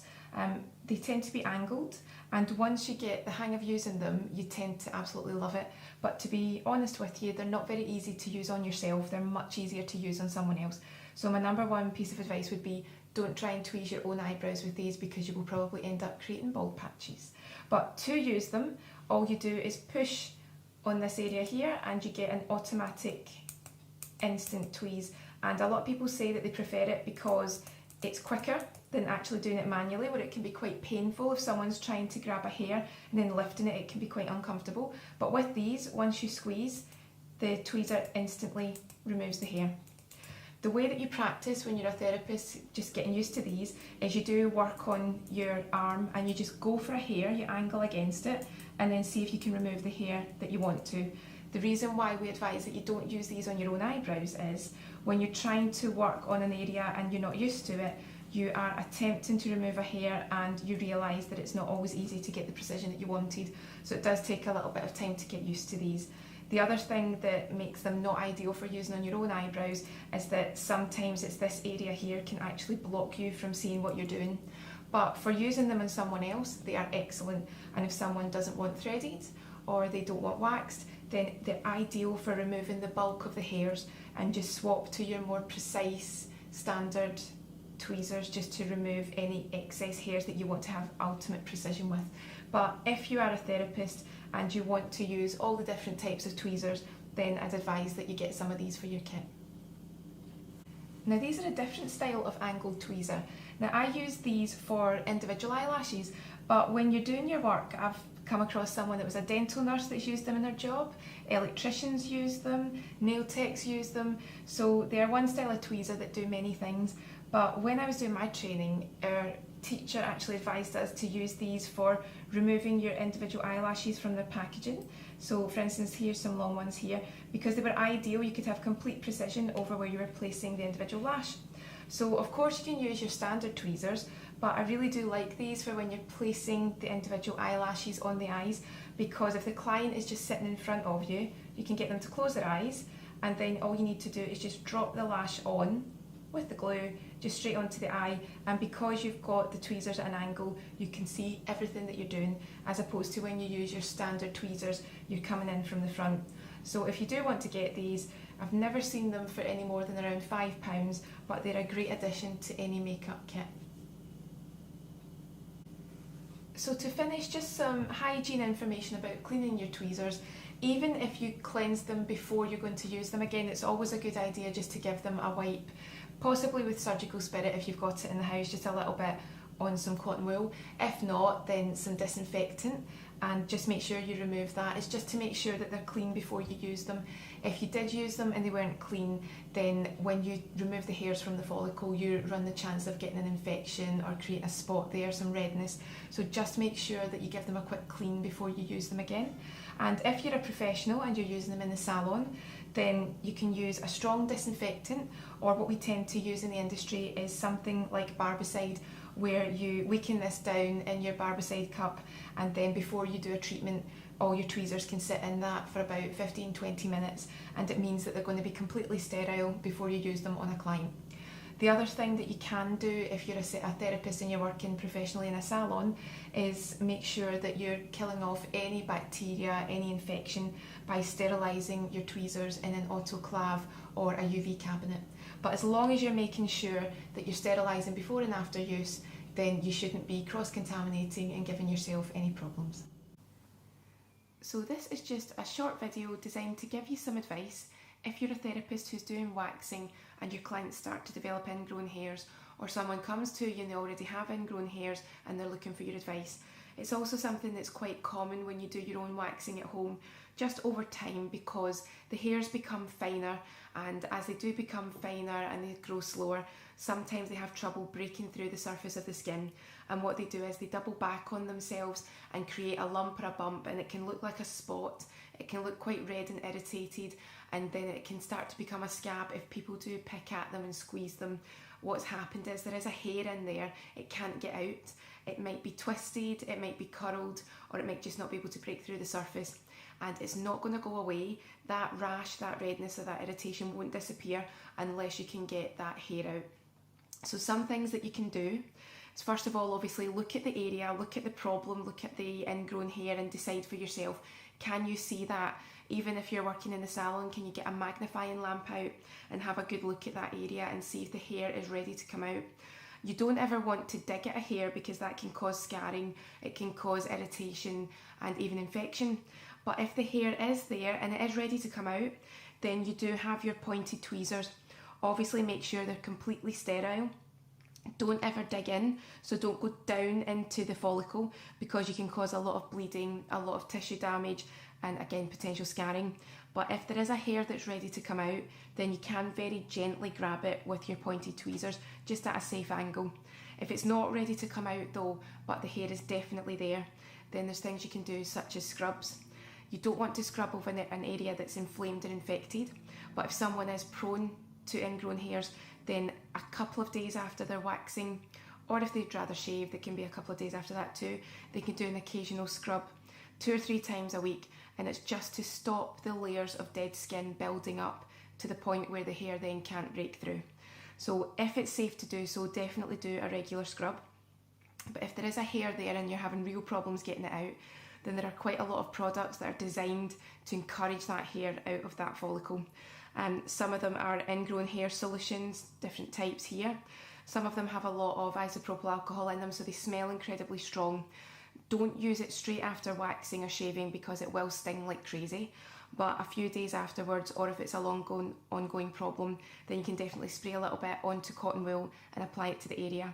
What they basically are doing is gentle exfoliation, encouraging that hair to pop out and make it easy for you to then go in with your tweezers and remove it. If you do get to a stage where you've tried all these things and it's just not working, then definitely worth maybe popping to your GP just in case it's something that might need a little bit more of medical intervention. Sometimes people can get an ingrown hair which can become septic, can become inflamed, and it can be a thing that your doctor or your local practitioner can actually pop out for you, but it's something that if you're in any doubt as a therapist you wouldn't want to touch. So if you're confident with it, if it's very simple and easy to do, then by all means guide your client along to get that ingrown hair out, or do it yourself. And if it's anything that looks too irritated or inflamed, then pass it on to the GP. It's really important that you know how to look after your wax pot and how to clean it properly. One of the things that can lead to cross-infection and contamination is when you don't clean your wax pot, and you might go into salons where it does have old wax residue running down it, it's not been cleaned too frequently. So if you can, and it's your own wax pot, look after it. Get into the habit of cleaning it at the end of each day or after a client, and remember that there are certain products that are designed to help you make it as easy as possible. The best advice is not to use surgical spirit because over time it can actually lead to cracks in the plastic. So you'll find that most product suppliers will actually have a wax equipment cleaner, and it tends to be quite an oily chemical that can help you to just really get rid of any of the stickiness, any of the residue. So I'll show you just a few ways just now that you can easily clean your wax pot. So the best time to clean your wax pot is when it's still warm. If you try to clean it when it's cold, then the wax is solid and it just makes everything a lot longer and a lot more tricky to do. So turn it off, make sure that it's not roasting hot but it's starting to cool down, and this is the best time to get it cleaned. You've got your wax equipment cleaner. This is also brilliant if you do get any wax onto clothing, onto carpets, onto bedding. What you can do is saturate the area that's got the wax droppage on it. It'll break it down, make it a lot easier for you to remove it. Then if it was clothing or a towel, once you've broken it down, you can then wash it as normal. The easiest tip that I ever got told was not to use tissue, not to use cotton wool, because all the fibres just start to break away and they stick to the wax. It can also be the same with cloths as well. The best thing that you can use is the strips that are actually designed to be used with the wax. So either your fabric, your paper or your bonded fibre are ideal because they're robust, they're designed to work with it, and what you can do is place some of your wax equipment cleaner on them and start to use them to clean the wax pot. So you'll tend to have a lot of wax residue just round the lid. You'll tend to have some possibly coming down the side if you've had a spillage. And also if it's a chamber that can be removed, it does start to get a little bit sticky round here. So all you're doing is just with the wax equipment cleaner on, is just starting to work over all of this and remove any wax residue and remove the stickiness. If you get into the habit of doing this every time you've waxed or at the end of each working day, then you're going to find that it's much easier to clean, and it's just a matter of minutes rather than spending quite a long time basically doing this. People that don't clean it very regularly sometimes have to spend about half an hour or more just trying to break down build up. So you're just working all the way over it. If it is a little chamber that can be removed, you can actually, because there's still heat in it, very gently remove it, and you can see that you might not be aware that you do actually get wax residue all the way around the chamber. And if you do take it out, remember to put it on a surface that you can easily remove it from, because it will be sticky underneath. You're always surprised that wax does get into the inner chamber here too, so you can very carefully clean this area in here, which is why you need to have your wax pot, the chamber itself, sitting on something that can be easily removed from, because if you had this sitting on a towel or tissue, you can see what could actually happen if it starts to set. You'll have a lot of trouble trying to remove that and clean it. So the advice is work quickly, work with it still warm, and then once you're finished, everything can be put in nice and quickly, ready to use for the next time. When you're doing a half leg wax or a full leg wax, again, you've done your consultation, you get your client ready on the bed, prep the skin, make sure there's no products on the area, and again, you're just looking for the direction of hair growth, the strength of the hair growth, you're looking for any contraindications that might not be seen. We've got a few bruises here, but they're not severe bruises, so we're okay to work around these. If your client had a really big bruise that was quite clearly painful, then we'd recommend that they wait until it's healed, because it's just going to be very uncomfortable working over that area. But if we're okay to do that, we'll just grab some pre-wax lotion, clean up the area. Again, if there's any moles or any areas that you want to protect from the wax, just pop a little bit of petroleum jelly on it with a cotton bud, and then just dry off with a tissue so there's no residue on the skin that will stop the wax from sticking. And again, it's advisable to wear your disposable gloves just in case there's any cross-contamination or any secretions on the skin that you don't want to pass on from client to client. So for waxing the leg, you want to load up your spatula and then apply it to the skin, give it a few seconds at a 45-degree angle, and then very gently start to slide the spatula down. And you want the thinnest application possible, and if you get any little drips, then just catch them and add them to the strip that you're going to be doing. So keep it nice and thin. Then grab your wax strip. You want to leave yourself a little edge that you can hold on to. Very gently apply pressure to the area. Apply tension to the skin, pull the skin slightly, remove and then soothe. And the same again, apply some tension and pull to the skin, remove the strip and soothe. And you'll have little odd sticky areas that you can just very gently flick off the skin.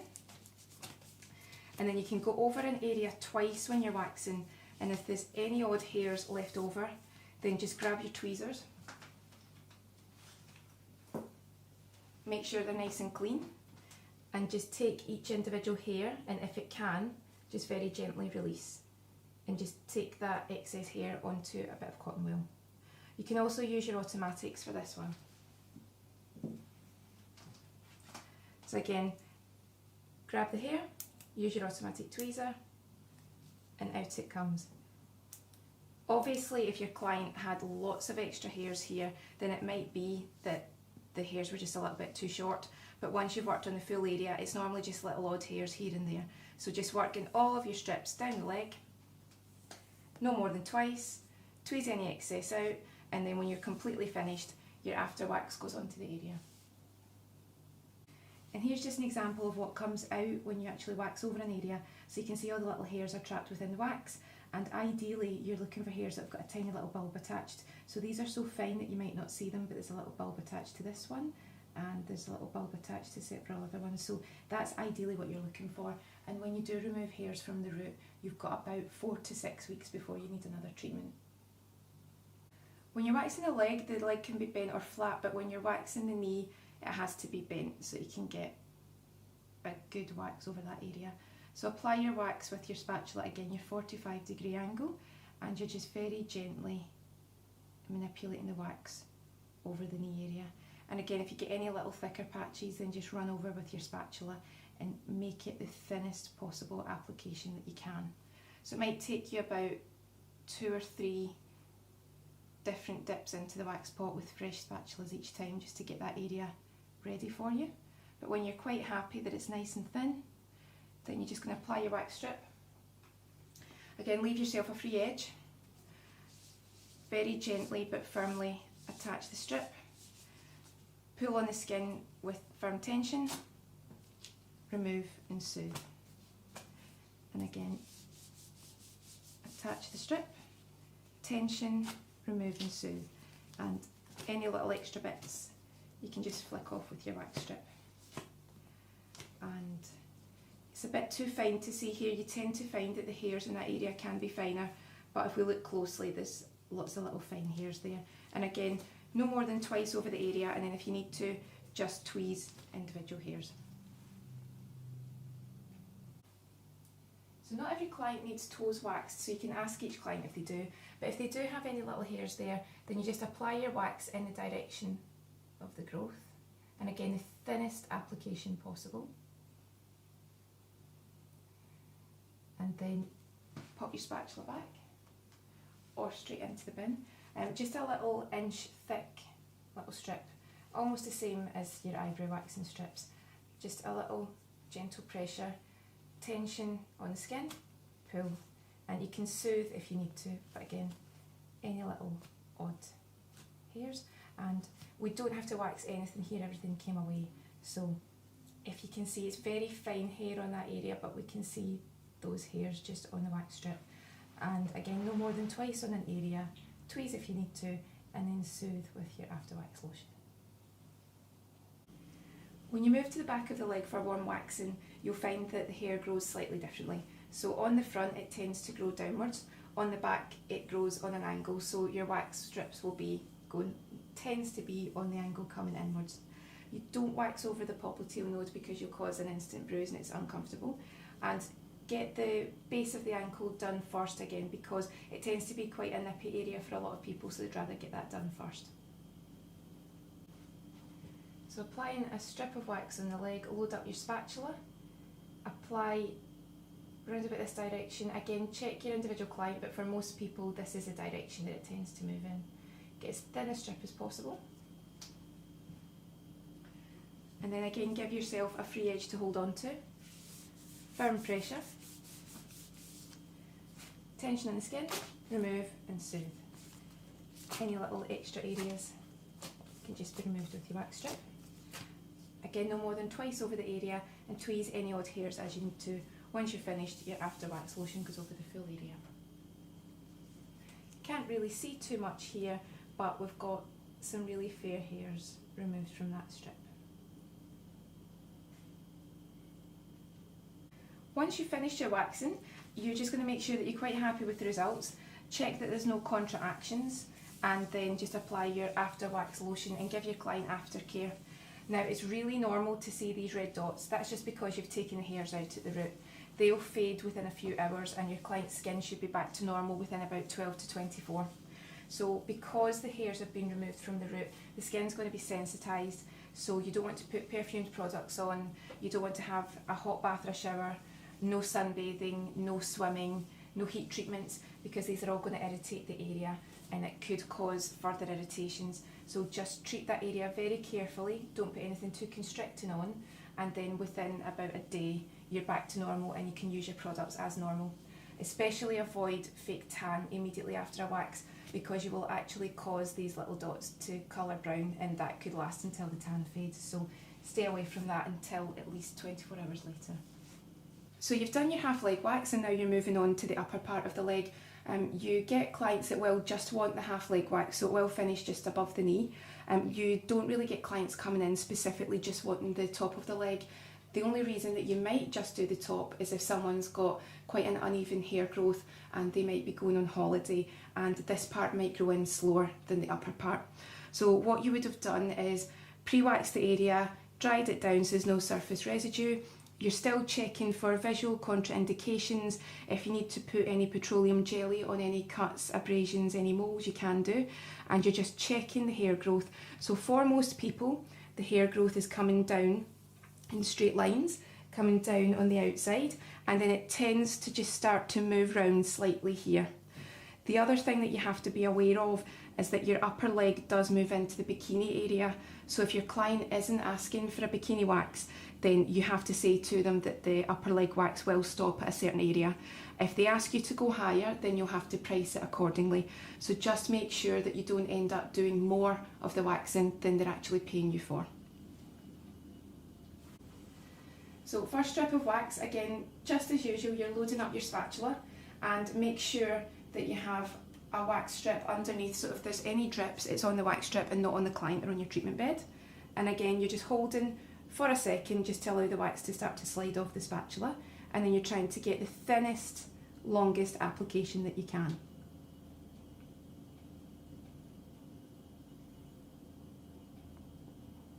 Obviously, as you become more confident, you build up your speed. And you can either do one strip at a time, or you can load up the entire leg. So again, get that as thin as you can. And then you're going to attach your wax strip. Make sure that you leave yourself a free edge. Hold the area taut and support, and remove. And then you don't have to put your hand down, but it does soothe and deaden the nerve endings, and then you can just flick off any residue. And just remember again that we try not to double dip the spatulas, just to keep in line with health and safety, and absolutely do not re-dip the spatula if there's any blood spotting at all in the area. And just to demonstrate when it starts to curve round, again you'll just follow the direction of the hair growth, which does vary for everyone, but you're just not worrying too much if you can't quite get to the edge, because when you turn your client round, you'll be able to catch any hairs that you couldn't. And remember that you can reuse your wax strip as well, just until you feel that it's no longer comfortable to use. So again, attach onto the skin, make sure it's nice and firm, and you're going to support with one hand, remove, and you can soothe. Again, any residue, just flick off. And to demonstrate how we do the outside, again, you're just allowing the wax just to start to come off the spatula as thin a line as you can.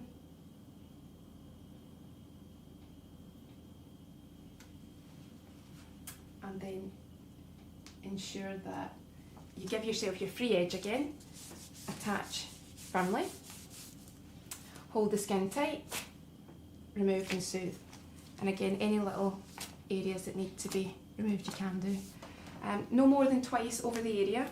Any odd hairs can be tweezed, and then what you're going to do is ask the client to turn over, and we'll show you how you would wax the back of the leg. So when you come to the back of the leg, you tend to find that the hair does grow in a slightly different direction.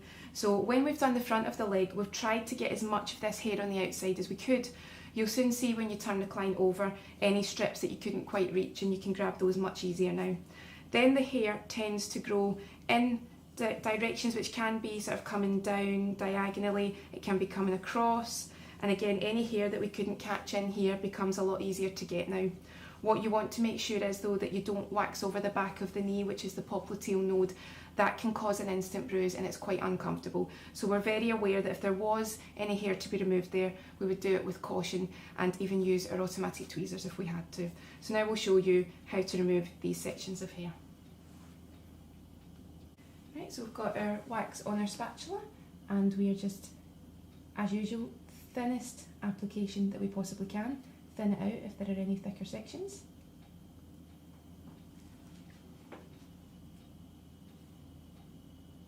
Then we're going to take our wax strip, and remember you can reuse your wax strip just until you feel that there's enough wax built up on it. And for this part, because it's a larger section, it's okay if we haven't covered all of the wax, as long as we leave ourselves a free edge here.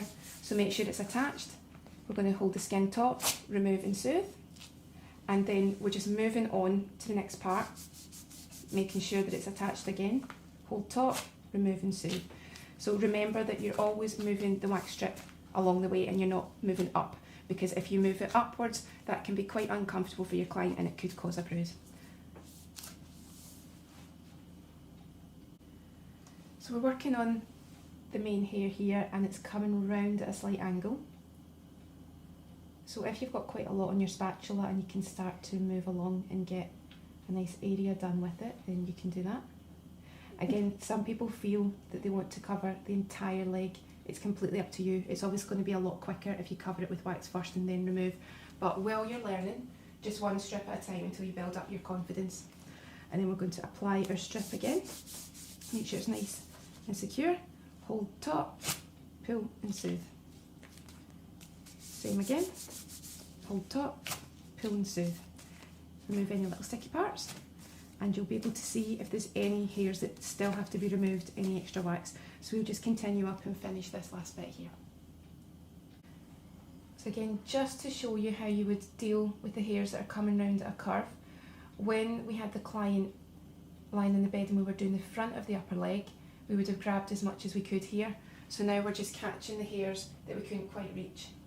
So again, they're coming down at this angle, so we want to give ourselves enough space here that we can attach the wax strip and hold the skin top.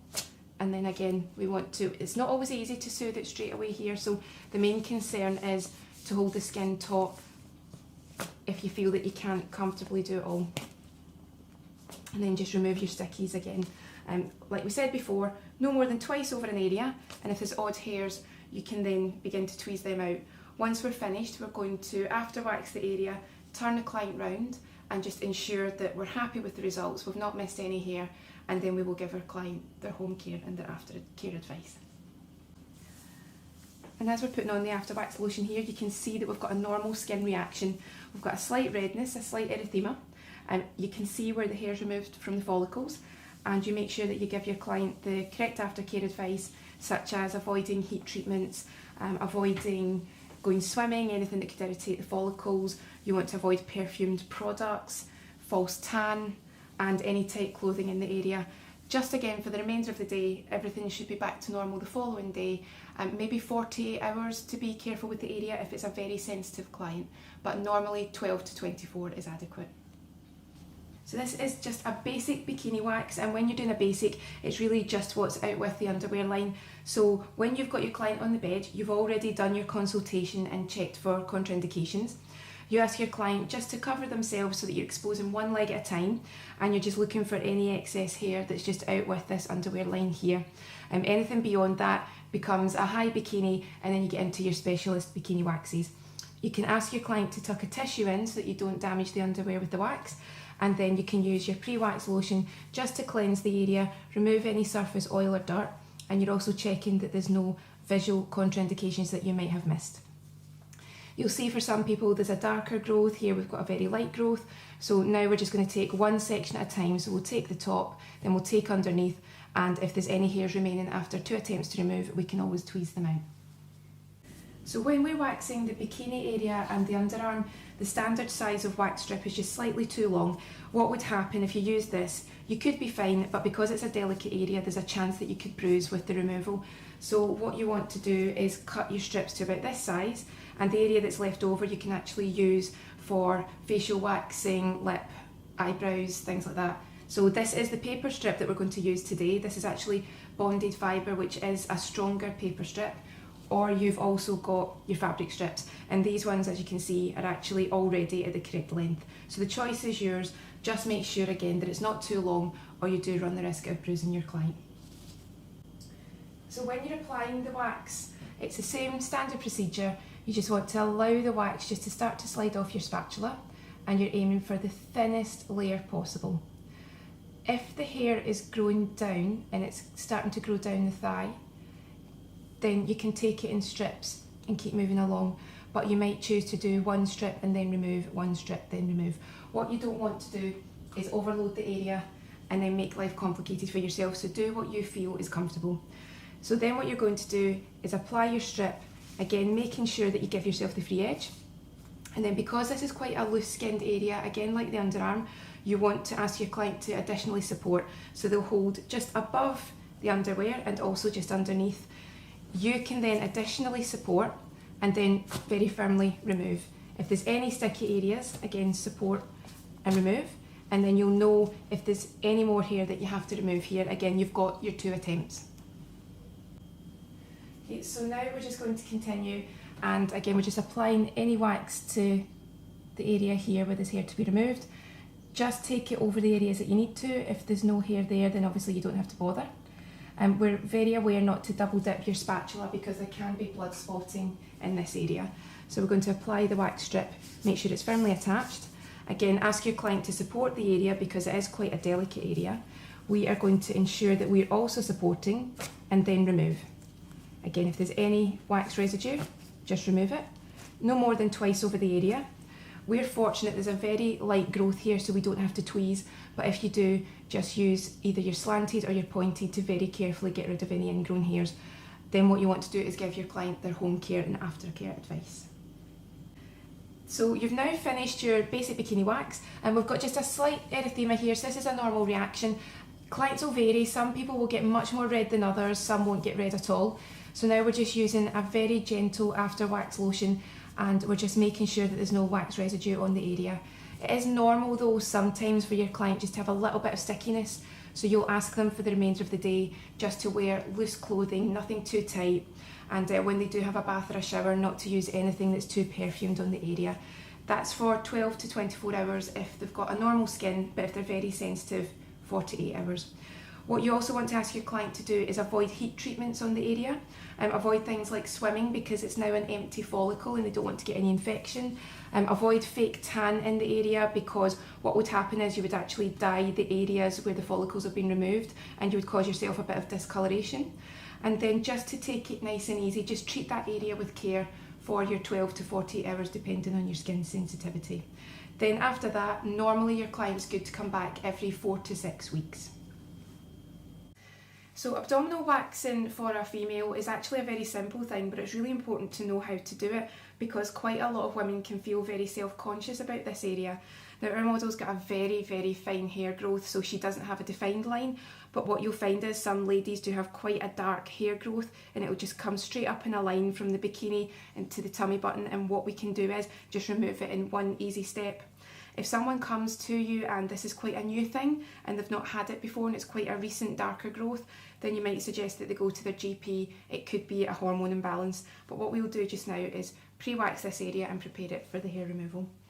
And all we do is just take a little bit of our pre-wax on a tissue, just cleanse the area, and again it's just to remove any surface oils and make sure it's nice and clean for the waxing. And if we have to, we can dry it off with a tissue too. If there's any residue there, then the wax won't stick.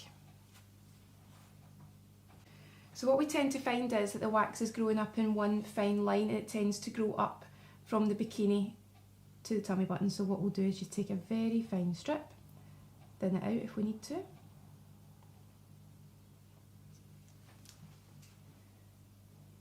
And then just take your wax strip.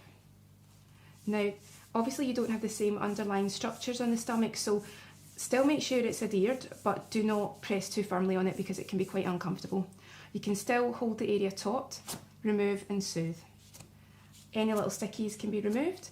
You've always got your twice over an area if you need to, and if there's any really awkward little hairs that won't come out, then you can use your tweezers. All we'll do now is just soothe this with after wax. And again, just get into the habit of always wearing your gloves just to minimise the chances of cross-contamination. And you might be able to see slightly, you will get a little bit of redness, but that should calm down within an hour or two, and it's the same aftercare advice as normal. Be sure to avoid heat treatments, perfume products, tight clothing on the area, false tan just until the next day. Preparation for underarm waxing is the same as any area. Get your client comfortably on the treatment bed, and as you're checking the area and you're pre-waxing, you're looking for any contraindications. You're checking the direction of the hair growth and if there's any ingrown hairs that you need to deal with. We can see that the hair is growing in one direction, but if it was growing in separate directions, then you can take it a stage at a time.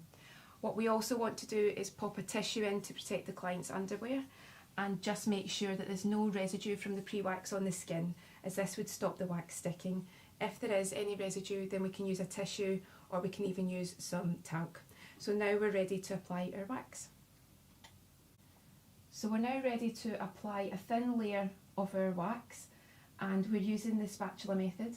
So just make sure that it's the right temperature, check it on yourself for safety first, and then you hold your spatula at a 45-degree angle and very gently but firmly apply in as thin a layer as you can.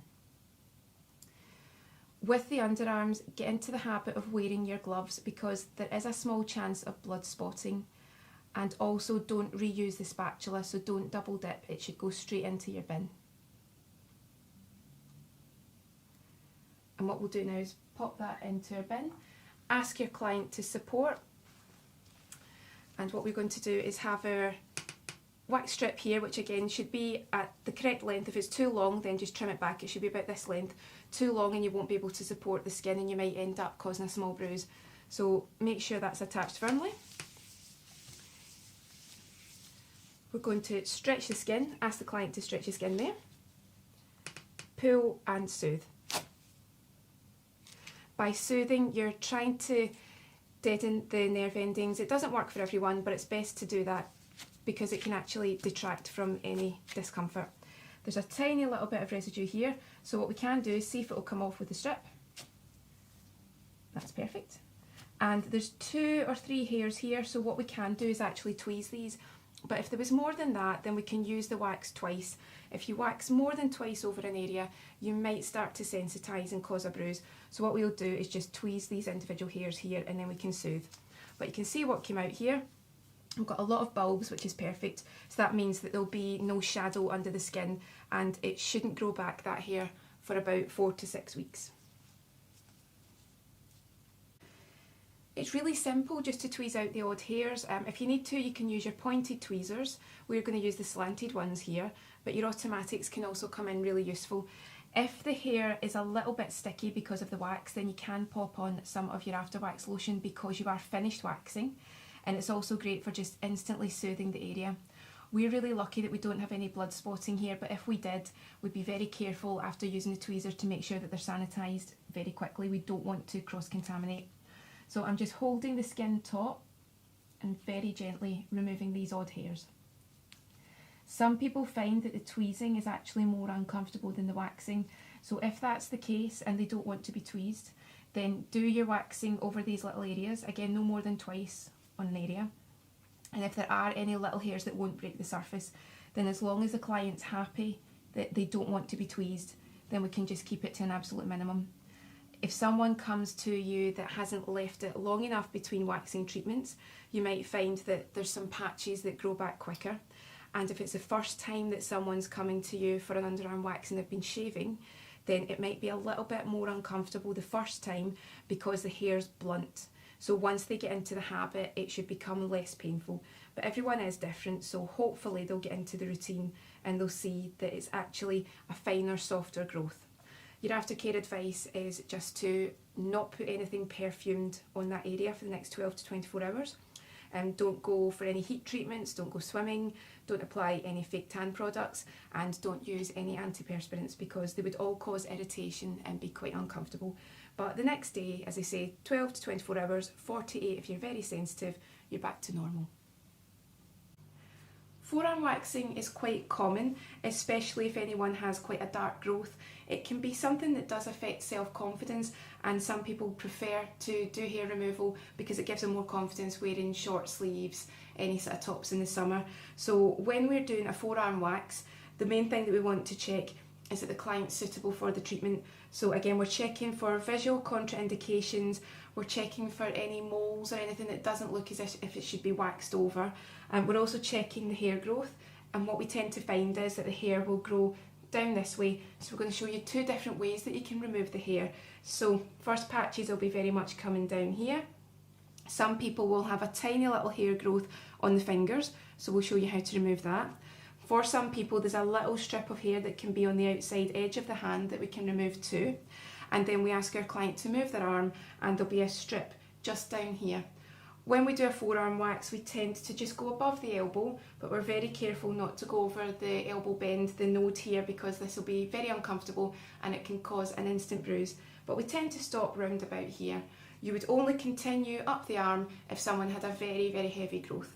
So now we're just going to pre-wax the area. And again, this is just to remove any surface oil, any residue, and just make sure that it's nice and clean for your waxing. And then if we need to, just dry this off with a tissue so there's no residue on the surface that would stop your wax sticking.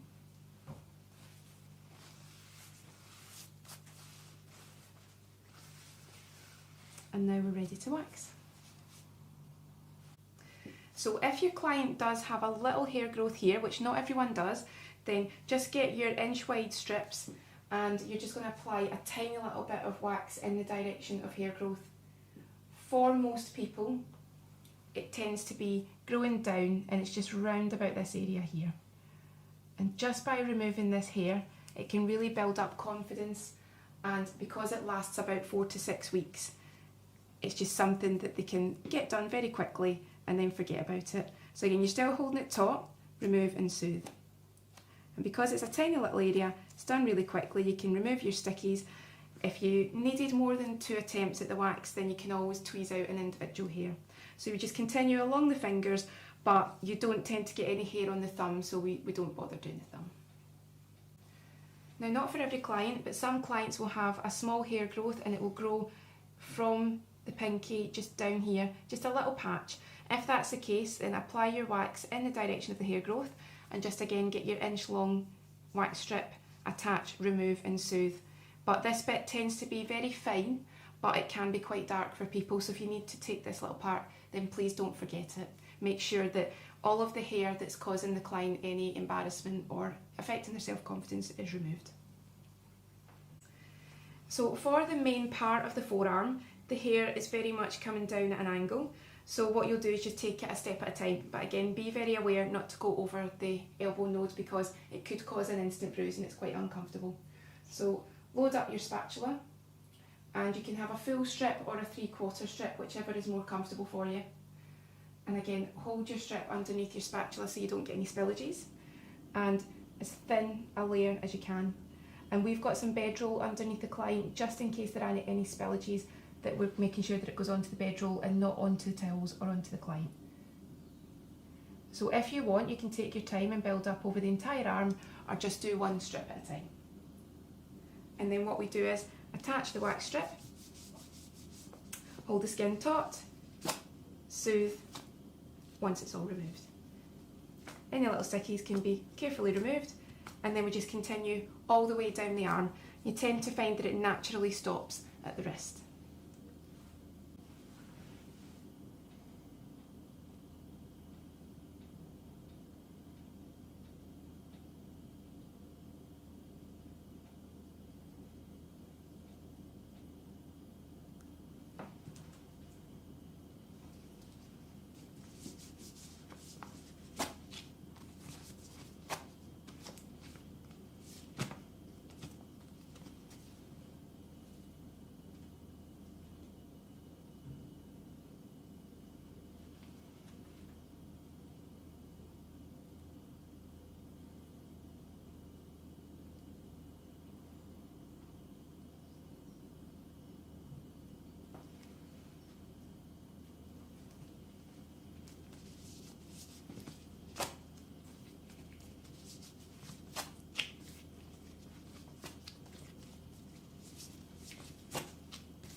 So we've removed the main part of the hair here, and now we're going to get our client just to bend the elbow, and then we can just take any little strips here. You tend to find that not everyone has a growth down here, so if they don't, then obviously you don't have to remove anything there, but you can quite clearly see when you're up close to your client the hair coming round, so we're just going to grab that just now. So same as before, load up your spatula, always watch your health and safety. Hold your strip underneath your spatula just in case you do get any drips here, and we're just very carefully catching these odd hairs. And because they're growing down the way, we know that we're removing upwards. So So again, it can be a full strip or a 3/4 length strip. Remove and soothe, and attach, hold taut, remove and soothe. So now you can ask your client to relax. If a client just wants it to finish at the elbow, then we can do. If they want to take it higher, then by all means continue. But if the growth is very fair up here, then you can just leave it be. So now what we're going to do is just soothe it. If there were any little hairs that we'd missed, you could go over again very carefully with the wax, or you could use your tweezers. But we're just going to make sure that we've got lots of after wax lotion on just to soothe it right down, and ask your client to follow the usual aftercare advice, not to use any perfumed products for 12 to 24 hours, to avoid heat treatments, false tan, tight clothing, and just to treat the area nice and gently until it's back to normal. It's completely okay to have the redness here. That is a normal reaction because it is a heat treatment and because we have taken hairs out of the follicles. So any of the dots, any redness, don't be concerned about it. If it was excessive though, that's when you could ask them possibly to maybe pop to their local chemist and maybe just check that everything's okay. They might need an antihistamine, but that's very rare. This is your normal reaction. Normally about 4 to 6 weeks for a forearm wax. So we've demonstrated how you would position your client for a forearm wax if they were on the treatment bed and getting other waxing treatments such as the full leg, the bikini. This is if your client is coming in purely for the forearm wax. What you would do is have your client sitting across from you, prepare your area, have your waxing cover, have some bedroll, and then your client can just sit like this so that you can see the hair growth and you can remove it quite easily while they're sitting across from you. You've also got the hand in front of you, so if there's any hair to be removed on the fingers or just on the edge of the hand, you can do that. And then if you bend your arm, you can quite easily remove the hair as it's coming down here, just while the client's sitting across from you. But the way that we remove it is exactly the same, and we still make sure that we don't wax over the bend in the elbow, the node there, because it would be very uncomfortable and could bruise the client. So we'll show you again a quick demo of how you would remove the hair when the client's sitting across from you. So just to show you how it would be done in the same way, you would check the direction of the hair growth and do your thin layer of wax. And again, you've got the bedroll here, so if there's any wax residue dropping onto the bedroll, that's a lot easier to deal with than trying to clean your towels. But if you do get any wax onto your towels or any client clothing, then wax equipment cleaner can break it down very effectively. So again, you're going to make sure that you've got your free edge secure onto the area, hold that taut and remove. It's not always so easy to soothe here, so just concentrate on getting the wax off, and then if you can, then when you move on you can start soothing the area. So we'll continue all along here and then show you when we've got the client's elbow bent. So again, when the client's sitting across from you, just to gain the last hairs that are coming again through at an angle, ask your client to sit with their elbow bent and they can rest it on the treatment area, and all you're doing is just your nice thin application of wax, just catching those hairs. Again, if you want to do it all in one strip you can, or if you just want to take your time and do it in sections, it's completely up to you. Just as long as you remember to attach it, support and stretch, and remove. Again, if there's any little sticky bits of residue, they don't tend to hurt when they're coming off, so you can just remove them as you need to. And then we'll do one more patch and we're done.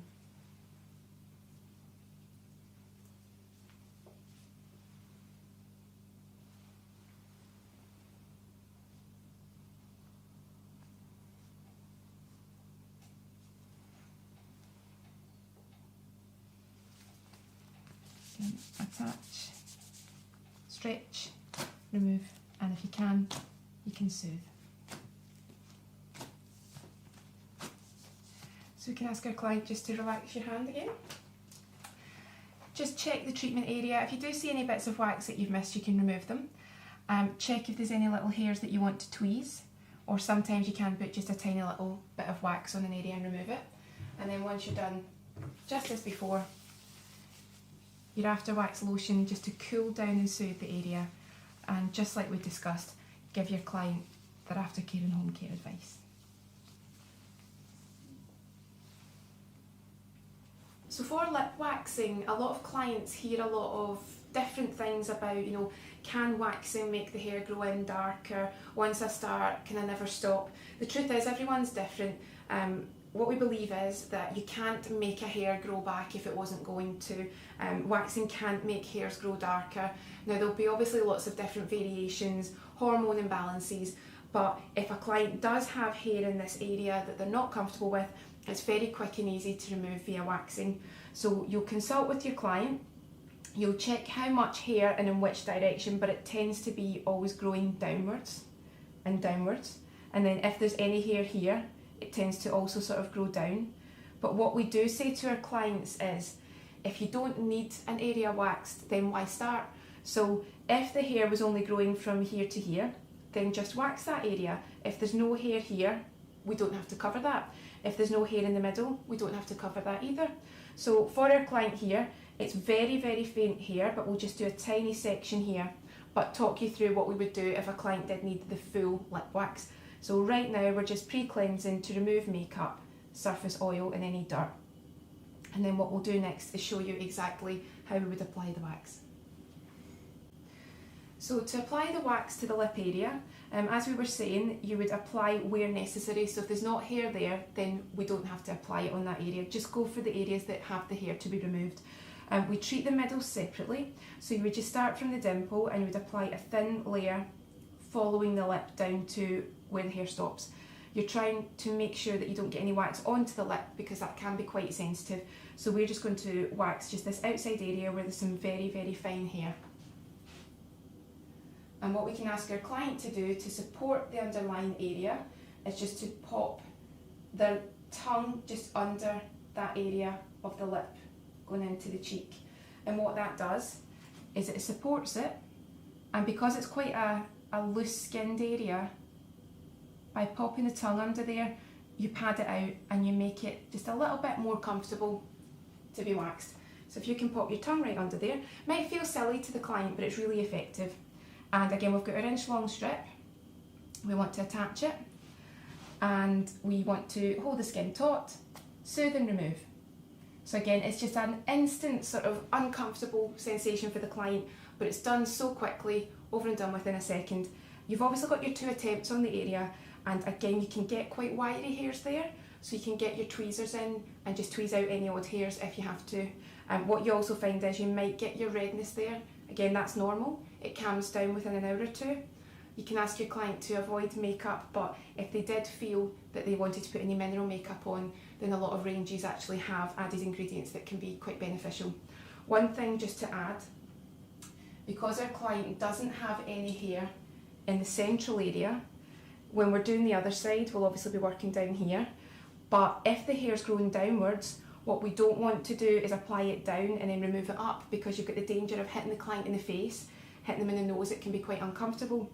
So what we tend to do here is choose a direction to apply the wax, so apply it either to the left or to the right, and then apply your wax strip and remove in the opposite direction. What you find is it doesn't matter if it is left to right, unless there is a clear direction, but normally it is just heading down, you will still be able to remove the hair. But a lot of people feel that if there's no hair in this area, then it's unnecessary to wax it because it can be a little bit uncomfortable.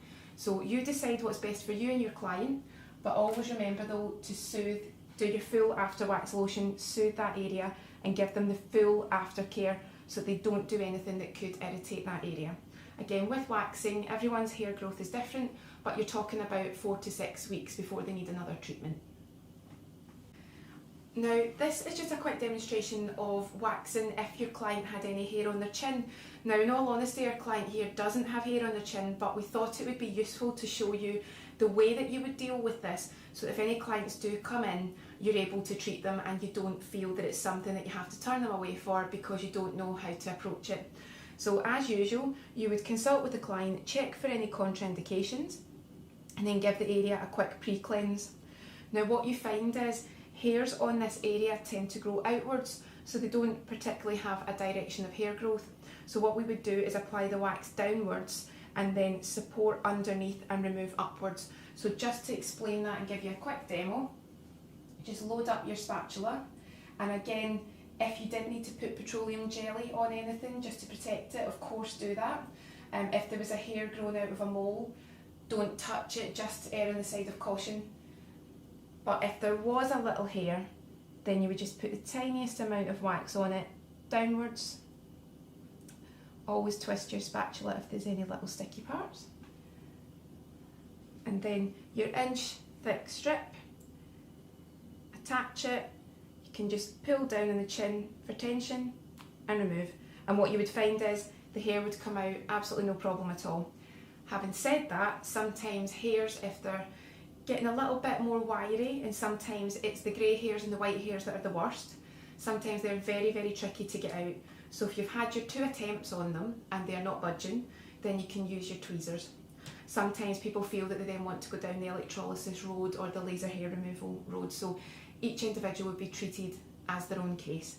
Some people also start to get hairs on the neck. Again, they don't tend to grow in particular directions, so all you would do is apply the wax to the hair on the neck, and then just make sure that you pull the skin on the neck taut, whichever way you decide to remove from. Some people, again, as they get older, the skin on their neck will be looser, so just remember it's really important to always hold the skin taut, otherwise you could cause a little bit of discomfort and cause a bruise.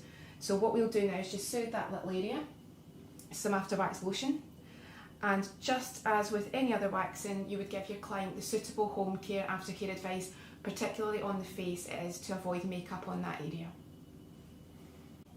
For eyebrow waxing, there's quite a few things that you have to take into consideration before you start the treatment on your client.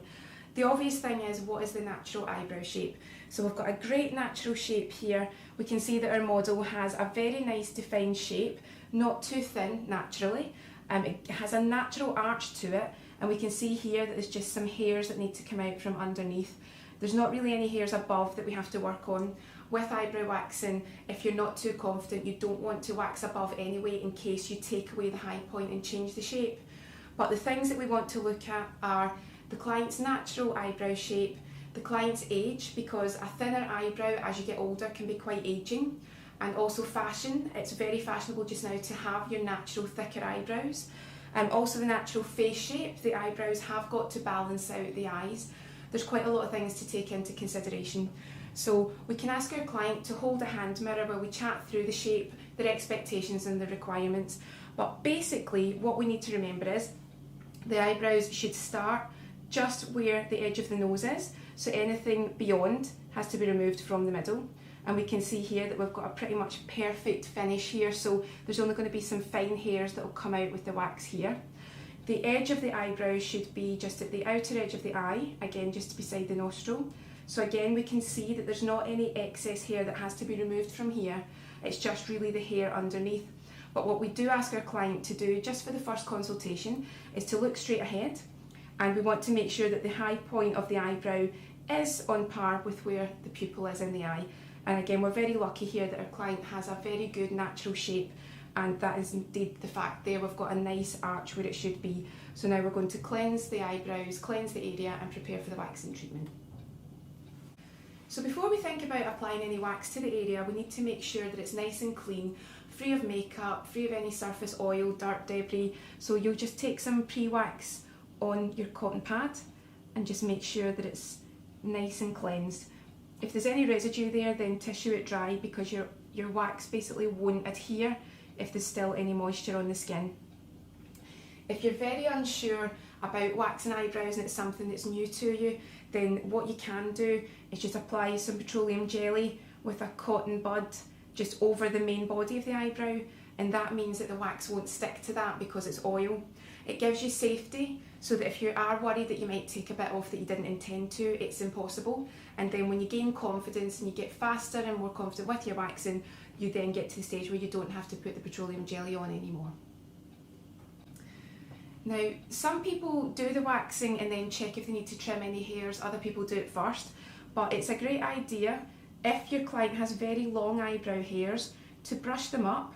And if any hairs look very long and they're extending quite far beyond, sometimes they're ruining the shape of the eyebrow. They actually can start to curve too, and what the client might want to do is tweeze them out, but rather than fixing the problem, it can leave a gap in the eyebrow. So what we can do is brush up, and our client here today doesn't need any trimming done, But if they did, you would brush everything up just to see what needs the ends taken off, and then you would very carefully use your clean scissors just to trim off any edges, and you would hold your scissor flat against the skin, moving along, so there's no chance that the sharp edge could give the client a cut. Then you would just brush back through and make sure that the eyebrow's looking nice and neat. If there's any doubt at all with this again, then don't do it until you feel confident. So for the size of your wax strips, you're talking about cutting them to about inch thick sizes. That way you've got complete control over the area. Any bigger and you might find that you're struggling to control exactly where you're removing hair from. So about this size is perfect. For your spatulas, this tends to be the standard size that they come in, but you can see here you wouldn't have very good control if you're trying to work on the area. You want to have more precision. So the way that we can get around this is to very carefully split them in half. Some people choose not to do this because they're worried that there might be splinters, but it's actually quite easy to do, and if you do find there's any odd bits, then just make sure that you pull them off and it's nice and smooth. So this then gives you an angle plus a curve, so you've got much more control over the eyebrow area. The other thing that you can do is buy the spatulas that are already half the size. They've got the complete curve to them. Some people love using these, some people find them quite awkward, so again, it's completely up to you. And then some companies do tiny little applicators, and a lot of us like these because they're nice and clean, they're disposable, you don't have to worry about splitting them, and you've got complete control over the wax when you're using them. So today we're going to use the disposable applicator. So the first thing we're going to do is wax the middle part of the eyebrows. So you ask your client to close their eyes so that you minimise the chance of them accidentally getting anything at all in their eyes. And what you want to do is get the thinnest application that you can. And if you need to, if there's any little sticky parts, you can just twist your spatula until the stickiness is gone. Then what we do is we tend to follow the direction of the hair growth. Sometimes in this area though, it's not very clear. So if you tend to apply the wax upwards, you can remove the strip downwards. It tends to get all the hair away. So we very gently attach your strip. We want to hold the area taut, remove and soothe. Now what you can then do is fold this over, so if you did need to re-wax again, you can use the same strip, but there's absolutely no chance that this sticky area of wax is going to attach to the eyebrows and take off any hair that you didn't want to. So if we need to, we're going to tweeze any odd hairs, but we'll do that once we've removed the hair from under each eyebrow. Now for under the eyebrow, again, make sure your client's got their eyes closed. And some people would choose just to do one section at a time. That's completely up to yourself. What I'll do is just meet in the middle, and I'll do one part and then I'll do the second part. If you wanted to, you could quite easily start from underneath the eyebrow and do one complete section, but it's all about your comfort zone as a therapist, so do what you feel comfortable with. And then what we do is attach your strip. Make sure that we hold the skin taut here because it is quite a loose area, and remove. Now because it is a sensitive area, it's okay if your client does jump a little. It is one of those areas that can be a little bit sore, so don't worry at all. Just take your time, and again, you can soothe. We don't tend to wear gloves with the face. It's the only area where we don't tend to do that because we need complete control.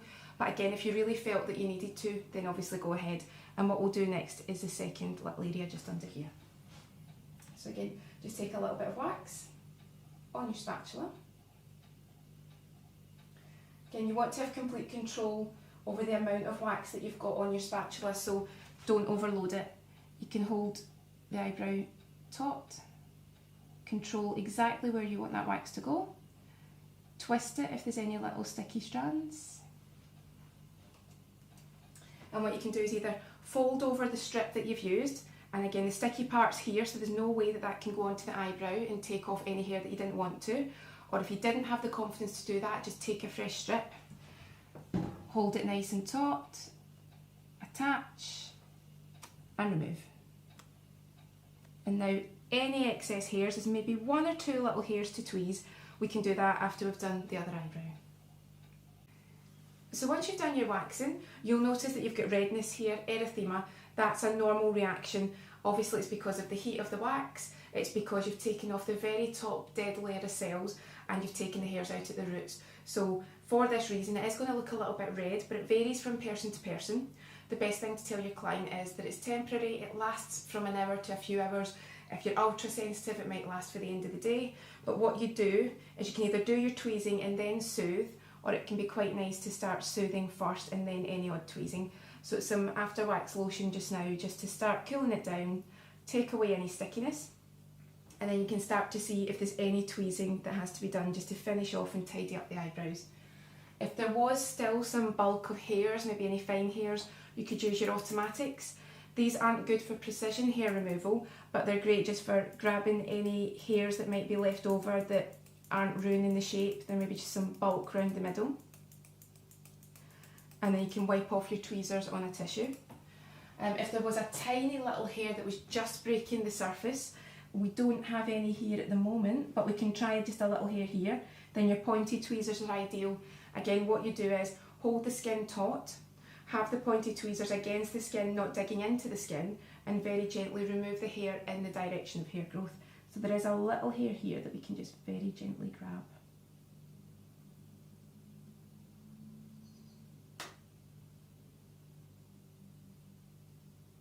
There we go. And again, just soothe that area.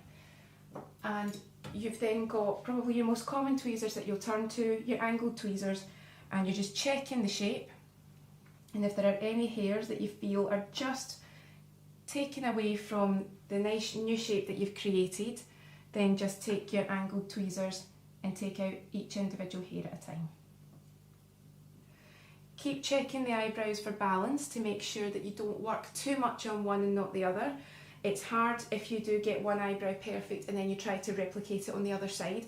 So keep swapping between so that you don't achieve something that you can't achieve on the other brow. And the cliche is true, your eyebrows are sisters, not twins. They are not symmetrical. So although they might look symmetrical, there are going to be very subtle differences. So take that into consideration too when you're doing the brows. But once you're quite happy with the shape, show your client in a hand mirror, give them their aftercare advice. The main things being to avoid makeup on the area, although there are quite a lot of mineral makeups now that you can put on the area. But if you can, just try and let the area relax and soothe and let that redness go away. Heat treatments would make it quite irritated. Perfumed products would irritate the area. So maybe for the rest of that day, if they were going to wash their face at night, something that's not too perfumed and just something nice and light, and everything should be back to normal the next day. But if you are in any doubt or you are very sensitive, then just look up all of the aftercare advice for waxing just to keep yourself right. Normally you need another wax every 4 to 6 weeks, but some people like to alternate it with threading or tweezing. So just treat every client as an individual, and if in doubt, refer to any of your waxing guidelines. This might not surprise you that at number 3 we've got hot stone back massage. It's got 2.1 million views.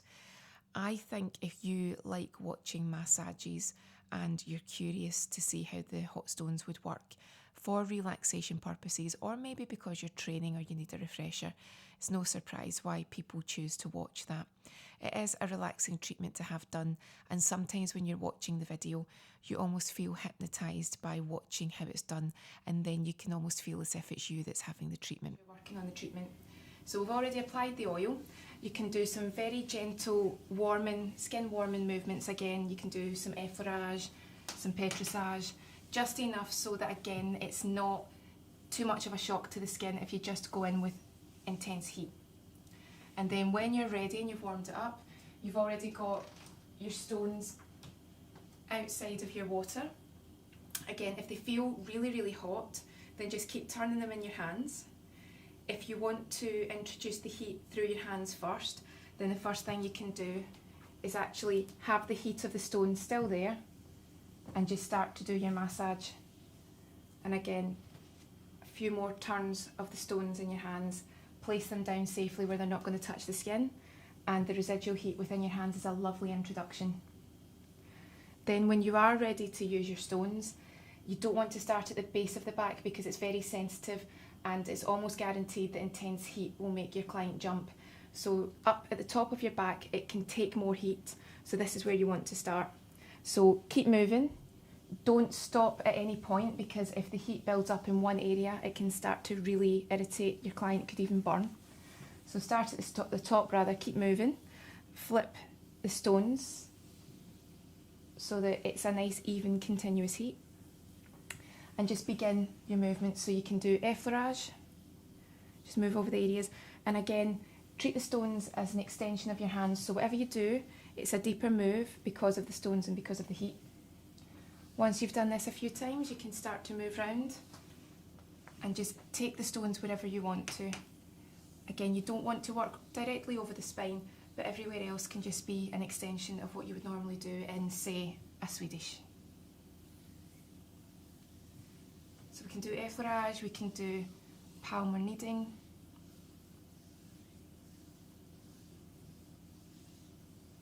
Flip the stones if you need to. We can do different kneading moves all over the areas. We can do stroking.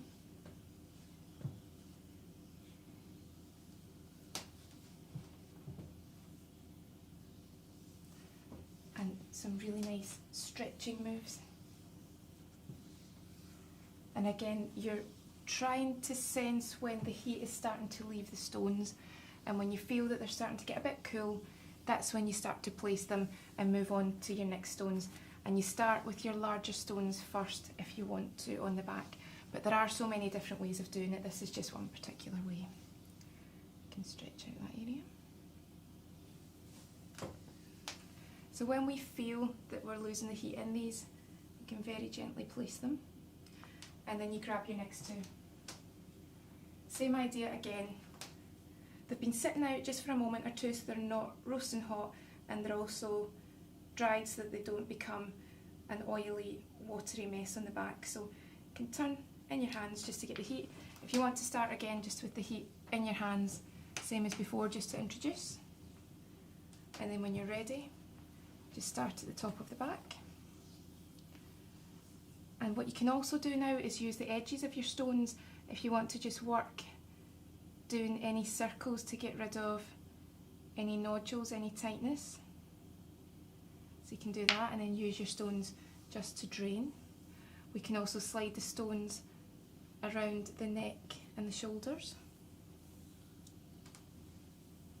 We can work along the lower back. And we can also work down the spine just using the edges of your stones. And again, you would take your time, just showing you the basics of what you can do here. And as before, once you feel that you've used the heat and it's starting to cool down a little bit, place your stones and move on to your next ones. Same as before, these are smaller yet again, so we can spend a little bit more time on other areas. Just take the stones where you need to. Spend quite a little bit of time here. Release tension in the neck.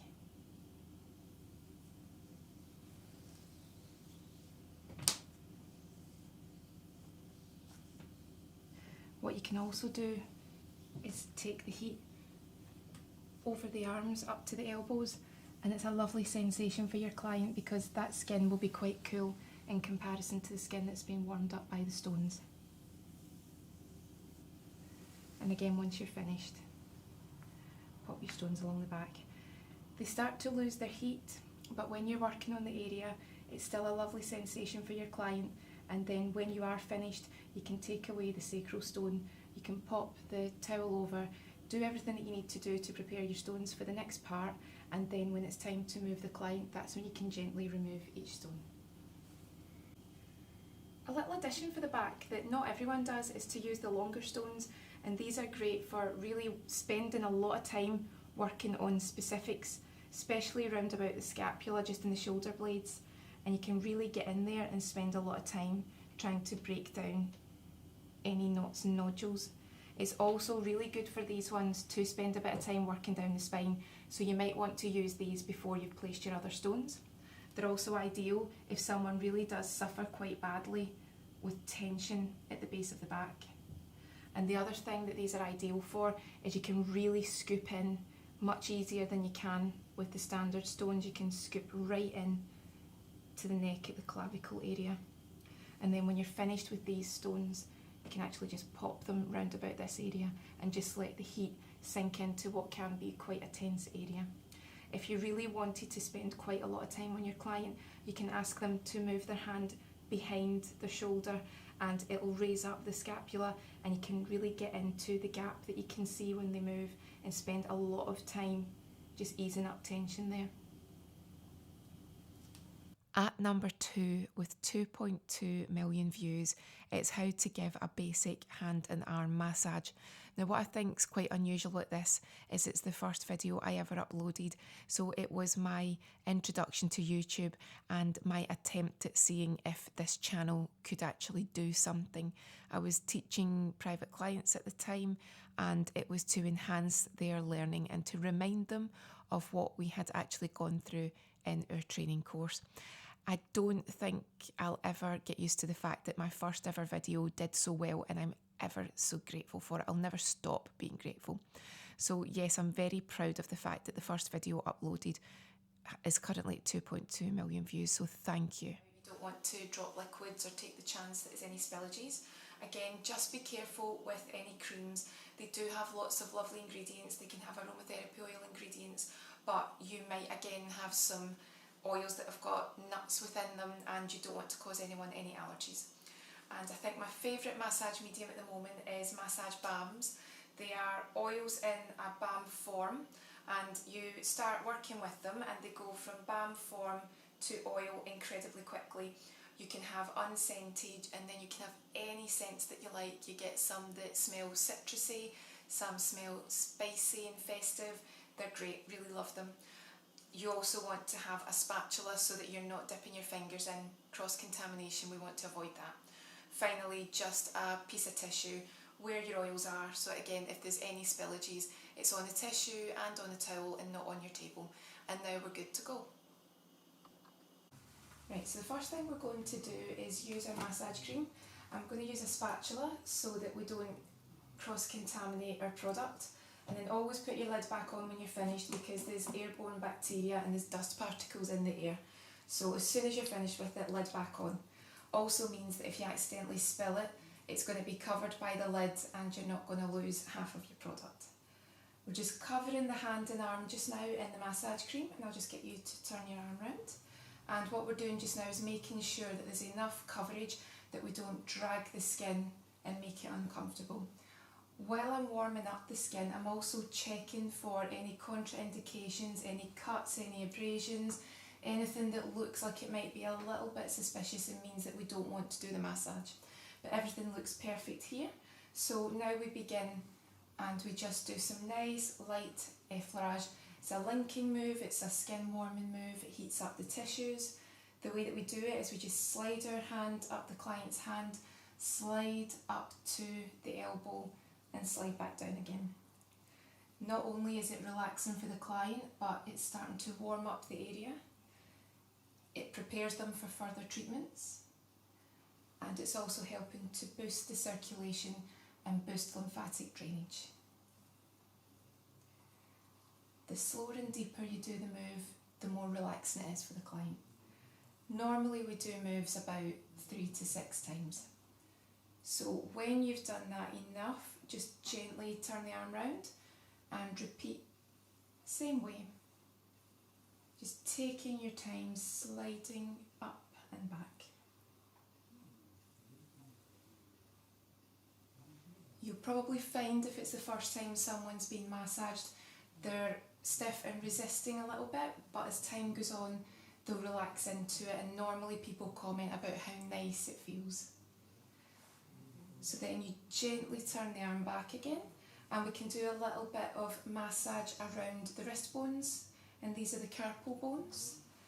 Sometimes if someone's got tension there, you can actually feel the crunching as you're working round, but you can quite clearly see we've got the 2 obvious parts of the wrist there, but there's actually lots and lots of different shaped irregular bones there.